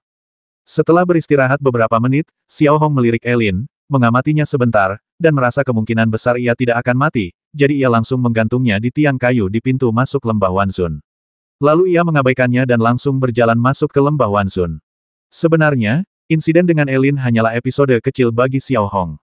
Bahkan setelah pertengkaran itu, Xiao Hong tidak ingat betul mengapa Elin datang mencari masalah dengannya. Setelah kembali ke rumah kayu, Xiao Hong duduk di kursi kayu dan mulai mengingat kejadian hari ini. Xiao Hong sangat membenci Hei Zesen, bukan hanya Hei Zesen, tetapi juga para anteknya. Donglu, Zhao Kun, bahkan Barou dan seluruh penjaga Tanah Suci, dan apa yang ingin dipikirkan Xiao Hong saat ini adalah bagaimana membalas dendam. Tidak dapat dipungkiri bahwa gaya Xiao Hong dalam melakukan sesuatu di masa lalu selalu terbuka dan jujur, dan metodenya kadang-kadang bahkan relatif penuh belas kasihan, tetapi pada saat ini, Xiao Hong tidak dapat mengambil keputusan. Mengapa kita harus bicara soal etiket dan moralitas saat berhadapan dengan musuh? Bukankah sudah sama sejak zaman dahulu keadilan yang disebut-sebut itu kemunafikan? Semua orang egois. Jika Donglu bisa menggunakan sihir pembunuhan, kenapa Xiao Hong tidak bisa menggunakannya? Tak diragukan lagi, setelah mengalami insiden Kurosawa Mori, kondisi mental Xiao Hong kembali berubah. Setengah jam berlalu, dan ketika Xiao Hong membuka matanya lagi, rasa dingin di matanya semakin kuat. Tanpa banyak jeda, Xiao Hong mulai membuat pola sihir perangkap dan pola sihir penguat sendiri. Kali ini, Xiao Hong bahkan berencana menggunakan racun bubur putih. Siapapun yang berani memasuki lembah Wanzun tanpa izin akan mendapat masalah. Jika seseorang ingin mencapai sesuatu, kata terpentingnya adalah kekejaman. Tak ada pahlawan di dunia ini. Semangat kepahlawanan direkayasa dan digunakan untuk menyanjung diri sendiri. Xiao Hong tidak membutuhkan ini. Yang ia butuhkan adalah mencapai tujuannya sendiri. Kata-kata Yujin sebelumnya tidak diragukan lagi merupakan inspirasi besar bagi Xiao Hong. Jika kekuatan tidak dapat bekerja untuk saat ini, maka gunakanlah ekonomi. Target pertama Xiao Hong tentu saja adalah bintang Yong'an. Pada saat yang sama, di kantor pusat Vatikan Star, secerca kelegaan akhirnya terpancar di wajah Donglu dan Zhao Kun, lalu keduanya duduk di kursi rotan satu demi satu. Tetap saja, kakak ketiga ini sungguh luar biasa. Dia memperlakukan Xiao Hong seperti guk-guk, kata Zhao Kun perlahan. Benar, kurasa Xiao Hong tidak akan bisa pulih untuk waktu yang lama setelah ini, jawab Donglu, kata-katanya kini lebih meyakinkan daripada sebelumnya. Dan ia menduga posisinya sebagai kepala pelayan kini aman. Lebih penting lagi, Hei Zesen tidak bermaksud menyalahkannya. Ketika kakak senior Donglu mengamankan posisinya sebagai manajer umum, kita akan menunjukkan kepada Xiao Hong apa artinya menjalani hidup yang lebih buruk daripada kematian dan membalaskan dendam Tian Xin dan Ming Jia. Zhao Kun meneguk beberapa teguk teh dan berbicara dengan bangga, nadanya sedikit menyanjung. Faktanya, dari apa yang terjadi hari ini, dia dapat melihat bahwa Hei Zesen jauh lebih kejam daripada Qin Rubai. Berurusan dengan Xiao Hong, wajar saja. Tapi yang kukhawatirkan adalah tadi di alun-alun inti, aku melihat Mosu sepertinya sedang mengobrol sebentar dengan Xiao Hong. Aku khawatir Mosu sengaja ingin merebut hati Xiao Hong. Donglu mencubit dagunya pelan dan berkata, hanya Mosu apa kau masih takut padanya di altar suci, dia mungkin hanya murid kedua. Dia tidak punya status sama sekali. Lihat saja lingkarannya, ada berapa banyak orang baik di sana mereka semua lemah lembut, kata Zhao Kun dengan nada meremehkan. Mendengar ini, Donglu tersenyum tipis. Memang benar. Sedangkan untuk Yong'an Star, Barou masih memegang teguh posisinya sebagai panglima tertinggi pangkalan militer Yong'an. Meskipun Kang Yu menyalahkannya, ia tidak menyentuhnya. Ia hanya memarahinya beberapa patah kata, lalu membiarkannya begitu saja. Alasan langsung untuk fenomena ini adalah kekalahan Xiao Hong di alun-alun inti, dan Saga juga menderita beberapa kerugian. Di sisi lain, Hei Zesen sedang bersemangat, dan Hei Zesen juga berencana untuk merekrutnya. Dengan cara ini, ia menjadi bawahan Hei Zesen, dan Kang Yu tidak berani bergerak dengan mudah. Sebenarnya, alasan paling langsung mengapa Hei Zesen menerima Barou adalah karena ia tertarik dengan lokasi geografis bintang Yong'an dan kekuatan militer di tangan Barou. Benar saja, pengawal Yong'an di tangan Barou bukanlah apa-apa di mata Hei Zesen, tetapi bagaimanapun juga, mereka tetap merupakan pasukan tempur, terutama karena mereka dekat dengan altar dan mengendalikan rute lalu lintas utama menuju altar dari Kekaisaran Gadu. Melihat pesan menyalahkan yang dikirim Kang Yu, Barou tak kuasa menahan diri untuk mencibir. Lihat, lebih baik mengikuti Tuan Kurosawa Mori. Mereka yang gagal dalam tugasnya pada akhirnya akan hancur. Ingat Tuan Kurosawa Mori, dia tidak suka orang bodoh. Mereka yang gagal dalam misinya ditakdirkan untuk mati. Saya mengerti, kata Hedira sedikit membungkuk dan hormat. Tak diragukan lagi, akan lebih baik jika masalah ini berlalu begitu saja. Namun, Barrow punya ide lain. Menurutnya, orang yang memberinya masalah tak berujung tak lain adalah Xiao Hong, jadi wajar saja ia membenci Xiao Hong sampai ke akar-akarnya. Dalam benaknya, ia memikirkan cara untuk membuat Xiao Hong semakin menderita. Kini setelah Barrow menjadi bawahan Hei Zesen, tak diragukan lagi ia menjadi lebih percaya diri. Hal ini dapat dilihat dari pesan yang dikirim oleh Raja Kang Yu bahwa meskipun ia agresif, tidak ada hukuman yang nyata, yang tidak diragukan lagi membuat Barrow semakin berani. Dalam sekejap mata, hari sudah senja. Di bintang Vatikan, matahari telah terbenam. Naga es telah kembali ke lembah Wanzun sejak lama dan berbaring dengan patuh di sarang besar yang terbuat dari balok es berusia 10.000 tahun, tampak sangat bahagia. Pada saat yang sama, Luo Suening dan Kanai Qin juga kembali ke rumah kayu Xiao Hong, tetapi mereka ekstra hati-hati ketika tiba di rumah kayu karena takut mengganggu Xiao Hong. Setelah menghabiskan waktu sekian lama bersama, mereka tentu tahu tentang karakter Xiao Hong yang tangguh, dan apa yang terjadi hari ini tidak diragukan lagi merupakan pukulan bagi Xiao Hong. Di depan semua pemimpin Federasi Gadu, mereka diintimidasi habis-habisan oleh Hei Zesen. Mereka sangat mengkhawatirkan Xiao Hong, takut dia tidak akan bisa melewati mereka. Namun, tepat ketika Kanai Qin dan Luo Suening melangkah ke kamar tidur, mereka mendapati Xiao Hong mempunyai ekspresi tenang, duduk di meja kayu, berkonsentrasi membuat pola ajaib. Benar-benar berbeda dari suasana mengerikan dan penindasan yang dibayangkan Kanai Qin dan Luo Suening sebelumnya, seolah-olah tidak terjadi apa-apa. Kalian sudah keluar cukup lama sore ini. Kalian pasti lapar. Ini, makan malamnya. Xiao Hong tampak acuh tak acuh. Ia melirik Luo Suening dan Kanai Qin, lalu menunjuk nasi kaleng di meja kecil di samping tempat tidur, dan berkata dengan lembut. Xiao Hong, apa kau baik-baik saja dengan kejadian sore ini? Tanya Kanai Qin ragu-ragu. Tidak apa-apa sekarang, jawab Xiao Hong lembut, lalu mengaktifkan pola sihir dan menyingkirkannya. Oh, ngomong-ngomong, Xiao Hong, waktu kita baru masuk lembah, kita lihat beberapa orang asing sedang memindahkan seseorang yang kepalanya ditusuk dengan pasak kayu, yang ternyata kepalanya Nangui. Siapa dia? Tanya Luo Suening sambil duduk di ujung tempat tidur. Meskipun ia kenal Elin, Xiao Hong memukulnya begitu keras hingga hidung dan mulutnya berdarah dan daging serta darahnya kabur. Sulit untuk mengenalinya. 330.